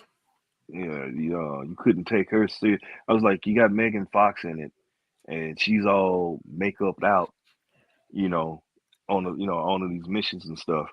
And I I was already knew like, he was gonna be big, bro. well, you know what happened with her was what's his name when she was in Transformers, and she said what she said about the director. It kind of went that way from there, and those That a was lot of those Brian Singer directors. also, right? No, that was Keira Michael Bay. Knightley. Michael Michael Bay. Bay. That's right. That's right. And see, I'm gonna tell you, still speaking of Michael Bay, when he did Miami Vice, the movie, I was like, man, I was so disappointed with that because that was used to be my favorite TV show, one of my No, that favorite was TV shows. no, that's not Michael Bay. That's Michael Mann. Michael Mann. My bad. Yeah, Michael Mann. Get the Michael and stuff. But Michael Mann, when they redid Miami Vice as a movie, I was like, man, what the hell is this shit here? I was Yeah, another like, Jamie Foxx flop. Well, not Mike even a flop. Michael Bay did did the Bad Boys too. Yeah. no, yeah. Yeah, that was Michael Bay and The Michael Bay Rock did that. He did that in Transformers, but that might and The Rock. And the Island. Yeah. yeah. Hey, let me ask y'all this real quick before I get out of here. What is your favorite movie franchise? I mean, I'm not even gonna lie to you. I'm just be upfront. My favorite movie franchise, and I mean franchise like one character leads the way, not like a Marvel Universe type thing. Right? My favorite franchise is Mission Impossible with Ethan Hunt. Okay. 007. Mm. My father put me on a James Bond as a Yeah. shorty. James Bond was smooth. Yeah, Roger Moore. See, yeah, and then you got to go back. Who's the best James Bond? I remember those conversations. Everybody said, "Oh, Sean Connery." Oh, Roger Moore. Sean Connery. I mean, what's considered a franchise? 3 or more? I don't know. Yeah. Yeah, So I Coach, think what do at you think least about that? Is it 3 three? or Is it more. 3 or more? I Does mean, it have because to be?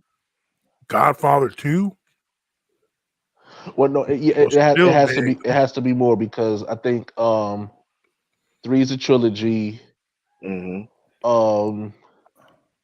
4 is a franchise. Four is a saga. 5 is a franchise. Okay. I mean, you got to give props to Star Wars, man. Star Wars. Yeah, I I love. can't, bro.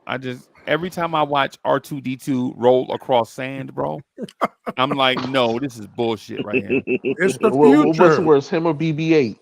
Yeah, I just can't. R2D2 got a BBL, bro. No, I can't do that, bro.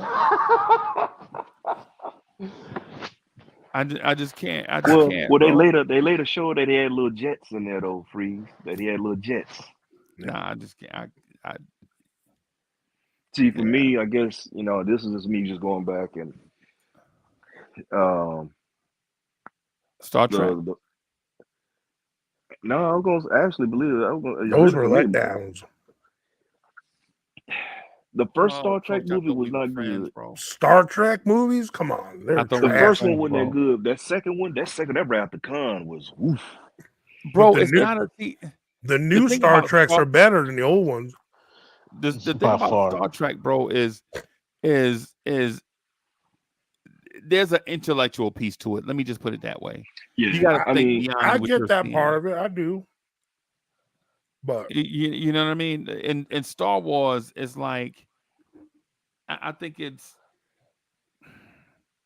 puffy. Let me put it that way. Planet of the Apes.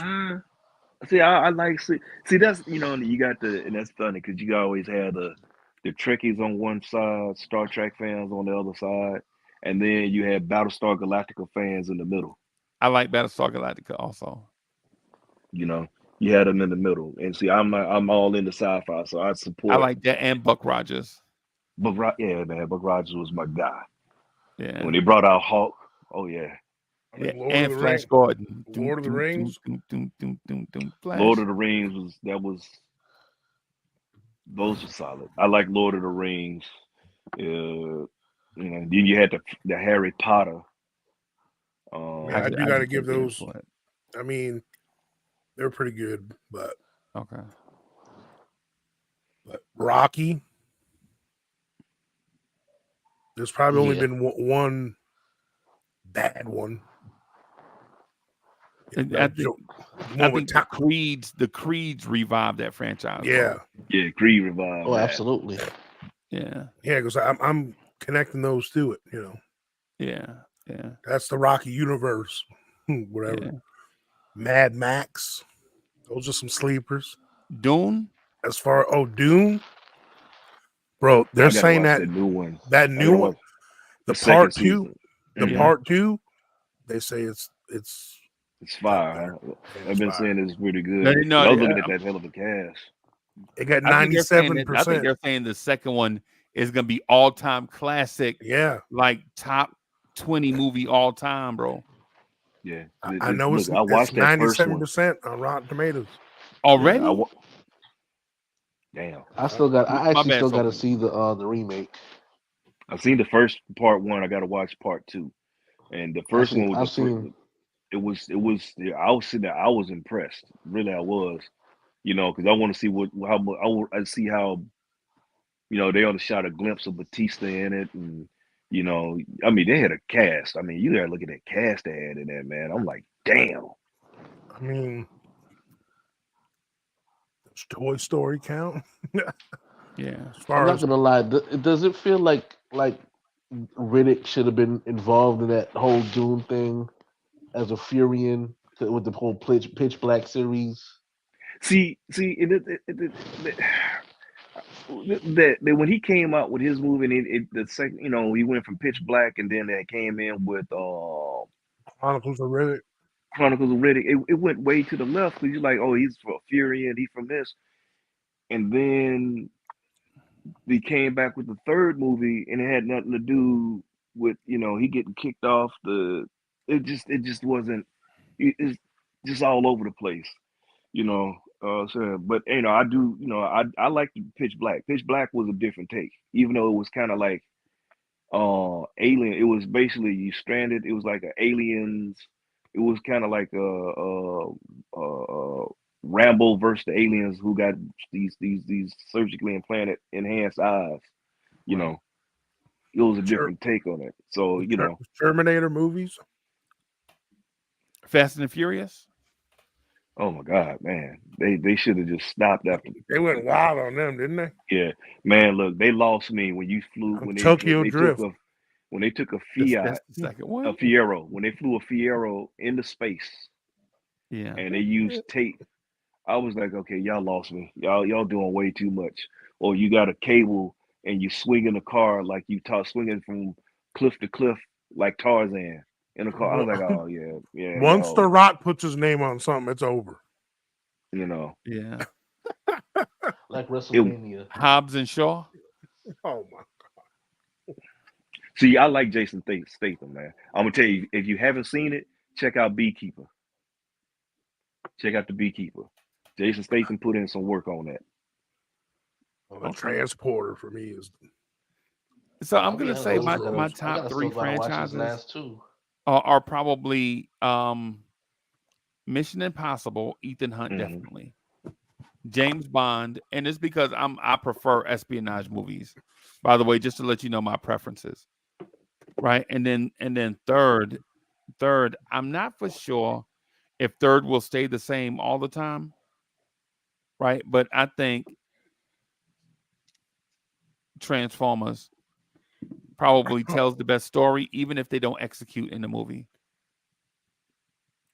Right, like for instance, if you were alive in 1986 and remember the original Transformers movie, the cartoon movie, where Optimus Prime dies and they grab Hot Rod and turn Hot Rod into Rodimus Prime.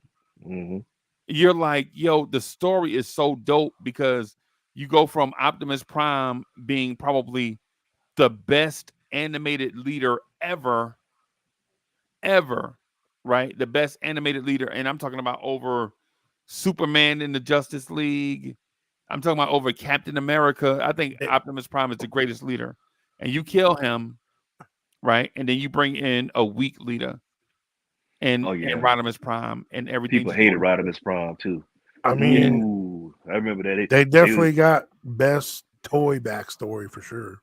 yeah, that well, back then we talking about animated because even you go back to the Transformers, you had GI Joe around that time. right. You know but the GI Joe movies were trash. Yeah, they always be trash, bro. The GI Joe movies were trash. Yeah, man, they really missed an opportunity with those, didn't they? Yeah, Oh God, they just butchered it. I think their universe is too big, right? Like they have too many. Like you know how Marvel is big, but when they do a movie, they focus on maybe 4 characters, and if it's the Avengers, they Mm-hmm. focus on like 6, even though you'll Yeah. see 7, 8, 9, and 10 walking around, but they Mm-hmm. won't be the main piece, right? I think GI Joe, if they just kept it between Original GI crew, Joe and Cobra Commander, Cobra Command. Yeah. I think it'd have been dope.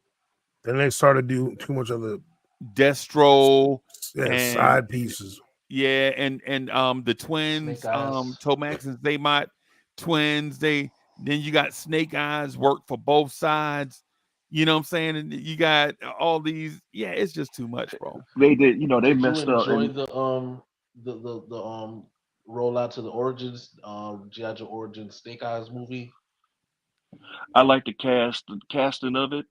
Who they had, who they had playing, who was playing who. A lot of people upset because they changed Snake Eyes' original origin. Right, People right, were like mad about that. I mean, I was cool with it, but being that that was being a kid and watching the original cartoon and actually having action figures as a kid and all that other stuff. right. You kind of look at it that way. But I was cool with it just as a movie. It's just that it didn't click. And I'm going back on the I'm looking back on BSJ. nostalgia. You know, I feel you. Did y'all see the Mortal Kombat movie? the newest one. The newest Yeah, one? The one that came out 2 years ago? Yeah, that was pretty yeah, good. it was all right. I They think they brought revived that, bro. yeah, They they revived revived that that. because the first and the other ones were like, oh my, that Yeah, last one that came after that, I'm like, oh my god, what is this? those were just as bad as the Street Fighter movie. Yeah. Oh man, the Street Fighter was disgusting. God, it's another missed opportunity. I'm not gonna lie. The first one was good. I think Annihilation is when it really hit the nosedive. But Yeah. like we just not even crash landed. But like movies that I wish they got a second chance at it now. It's like Spawn. Yep. Yeah, that's been taking forever. Spawn was fire, bro. I wish they Bro. come back with another Judge Dredd. Yeah, those two. And I'm talking about the last one with Carl Urban as Yeah, Yeah, yeah. that Judge Dredd. one was That one was on. fire. Yeah, they need to come back with that. That was on point. Stallone taking the helmet off and stuff. It was like, man, that ain't Judge Dredd. Right. But this last one, you're dealing with Mama, and I mean, and that Mhm. was you talking about a villain you wanted to see get done in. She was one I couldn't wait to get. Oh, I can't wait to kill your ugly ass. Yeah. Yeah. They sure got it. And Michael Jai White can still play him too. Yeah. Spawn. What As a other matter of fact, which other one you think deserves a second chance? Are there any others? Oh, is it? Yeah, yeah. Some others out Like there. to reimagine it, like with today's Yeah, with today's movie magic. technology. I mean, Well, like I said, they're getting ready to do X-Men again, so I can't. We're playing on that. Fantastic Four is in the works. Right. I mean, they You know tried what? that 3 times. Yeah. Like you said So before, Freezy, they need to make a real Silver Surfer joint. Yeah. well, see, now that Marvel has it and Kevin Feige is back on everything, got everything, I'm cool with that. We just stand by, let it go. Because all this the stuff. Now, granted, Marvel fell on because they had this other guy. He was just trying to just push out content, push out, and the quality failed. That's why the You things mean went when the way they Bob went. Iger left? When Bob Yeah, Iger left? yeah. Bob Bro, Iger, yeah, when he did, left, did y'all and watch? Did y'all see the trailer of that? The new Deadpool. yeah, Did you No, I see hadn't the? seen it. That's gonna be crazy. They showed there's these little Easter eggs of the Secret Fox. Wars. Oh Well, yeah, they had the Fox marquee like crash down behind Deadpool. Like there's like all these little stabs at Fox. Oh wow. Wow. They Yeah, got a yeah. bunch of With a those in diss there. track. Yeah, yeah. And see, I think the beautiful thing about it is Ryan Reynolds has intellectual property ownership of Deadpool Yeah. in terms of the movie making, so that way, he's able to do these things without um Them telling them what he can any and totally can't Yeah, do. Marvel's there's no permission. repercussions in terms of lawsuit from the other companies, because again, look at the fact that he referenced even the Green Lantern in the The first Deadpool, the Yeah, Deadpool. second yeah. one. Just yeah, it was the second. No, yeah, it was the second one when he went back in time and Yeah, he shuts. You know what I'd like to see redo, get a second chance? Is wasn't a movie but a series, and that's actually Luke Cage. Yeah. Oh, yeah, yeah, yeah. I like Luke You know, Cage. Luke Cage could have been, bring that back. I was a big because I like Power Man and Iron Fist when I used to read that, and I was mad about the casting on that because I was like, man, it was rushed. The fight scenes was trash, and he running around pouting like a little 10-year-old kid. And then the Punisher, look that. Granted, they got the I like John Barenthal as the Punisher. John That's serious, Bernthal is fire as a Punisher. That's a Yeah. perfect man. casting. When they got the scene when he was in prison, going after when he went down the whole corridor, went down that hall trying to get to the Kingpin. That's Yeah. probably the most Yeah, bloodiest. That's one of the most bloodiest for a show like that I've seen. I was like, damn, he was putting in work. So Hmm. I would like for him to get a movie. They'd like to see a Punisher, R-rated movie. Just let him go. But we'll see how that goes. I would say probably because Predator, the Predator franchise, bring that back. They brought it Continue. back like 6 years ago, man. And Well, actually, Prey when they brought out Prey, because they put Prey on Hulu. They didn't think, right. oh, we do Prey and put it, and then it turned out to be better than what. Because I watched Prey, and I watched that jump about five. Prey is dope. Yeah. Yeah, and they're coming back with a second one, so build up on that. Just like with I brought up Aliens, they need to take it back to pick it up after the second one. Bump all the others and say, oh, that didn't happen, and the other stuff, and pick it up after the second one. Shout out to Bill Paxton. That man's been killed by a Terminator, been killed by an Alien, he been killed by a Predator. He been done. Yeah. He got it. He got it done. He got done in all of them. Yeah, man. Hey, y'all, I'm gonna get out of here, man, and try to get some sleep, man. Get ready for this meeting at 8 o'clock. I For appreciate y'all sure. hanging out with me though. Oh yeah. Anytime. All right. Absolutely. Yeah. All Hey, right. so thing we did a list. I don't know I what we saw you. I got the text. No, I saw the text. I was kind of looking at it. So okay. the stuff y'all was talking about on there. So um, but definitely we got to do the breakdown on the road to perdition, man. We've been talking Yeah. about that.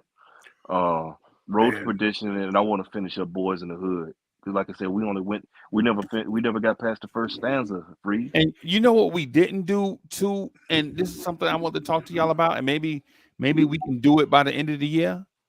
Hmm. Talk about what happened to the greatness of martial arts movies. Oh man, we go back on that. Yeah, bruh. Yeah, Yeah, like when did they fall off? yeah. And like when did they fall off? And are Only there great martial arts movies? And yes. I'm talking about real martial Martial art arts flicks. movies, right? What major studios will try to make Jackie Chan the biggest action I star? mean, technically, Hmm. Kill Bill were martial art movies. Yeah. Yeah. But Um, how many Kill Bills have you seen though in the last 20 years though? Nothing good. That's why I was saying I you mean, have like Jason Statham out there carrying, but he's that total. He's more action. It's not just well, strictly martial art. it's like they almost were. What's guilty now? It reminds me of the come up of UFC. Like Hmm. UFC used to be like, oh, like a karate, go against this guy and this, like that was like kung fu, like when it first started, kung fu movies. But then all of a sudden, everybody in the UFC can do everything. They can do Brazilian jiu-jitsu, Yeah. they can box, they can They can kick. box. Yeah. But now like they have good movie fight. Like nowadays, our modern kung fu movies are like the Jason Bourne movies. Like Yeah. the John Wicks. They have John Wick. Like Mhm. those the main guy is a badass that beats up a bunch of people at once. Yeah, and I think that's trash, bro. I think the one Yeah. man gang movies, like the TV show Reacher, like Taken, Mhm. Reacher. yeah, like Even the though one that man dude gang joints is a when badass, the but- dudes can't lose. I Yeah. don't want to see that shit. right. So, but anyway, Well, I'm gonna you get wanna know out of what- here. you Thank wanna know y'all what- for rocking with yeah. us, man. All right, everybody. man. Peace, y'all.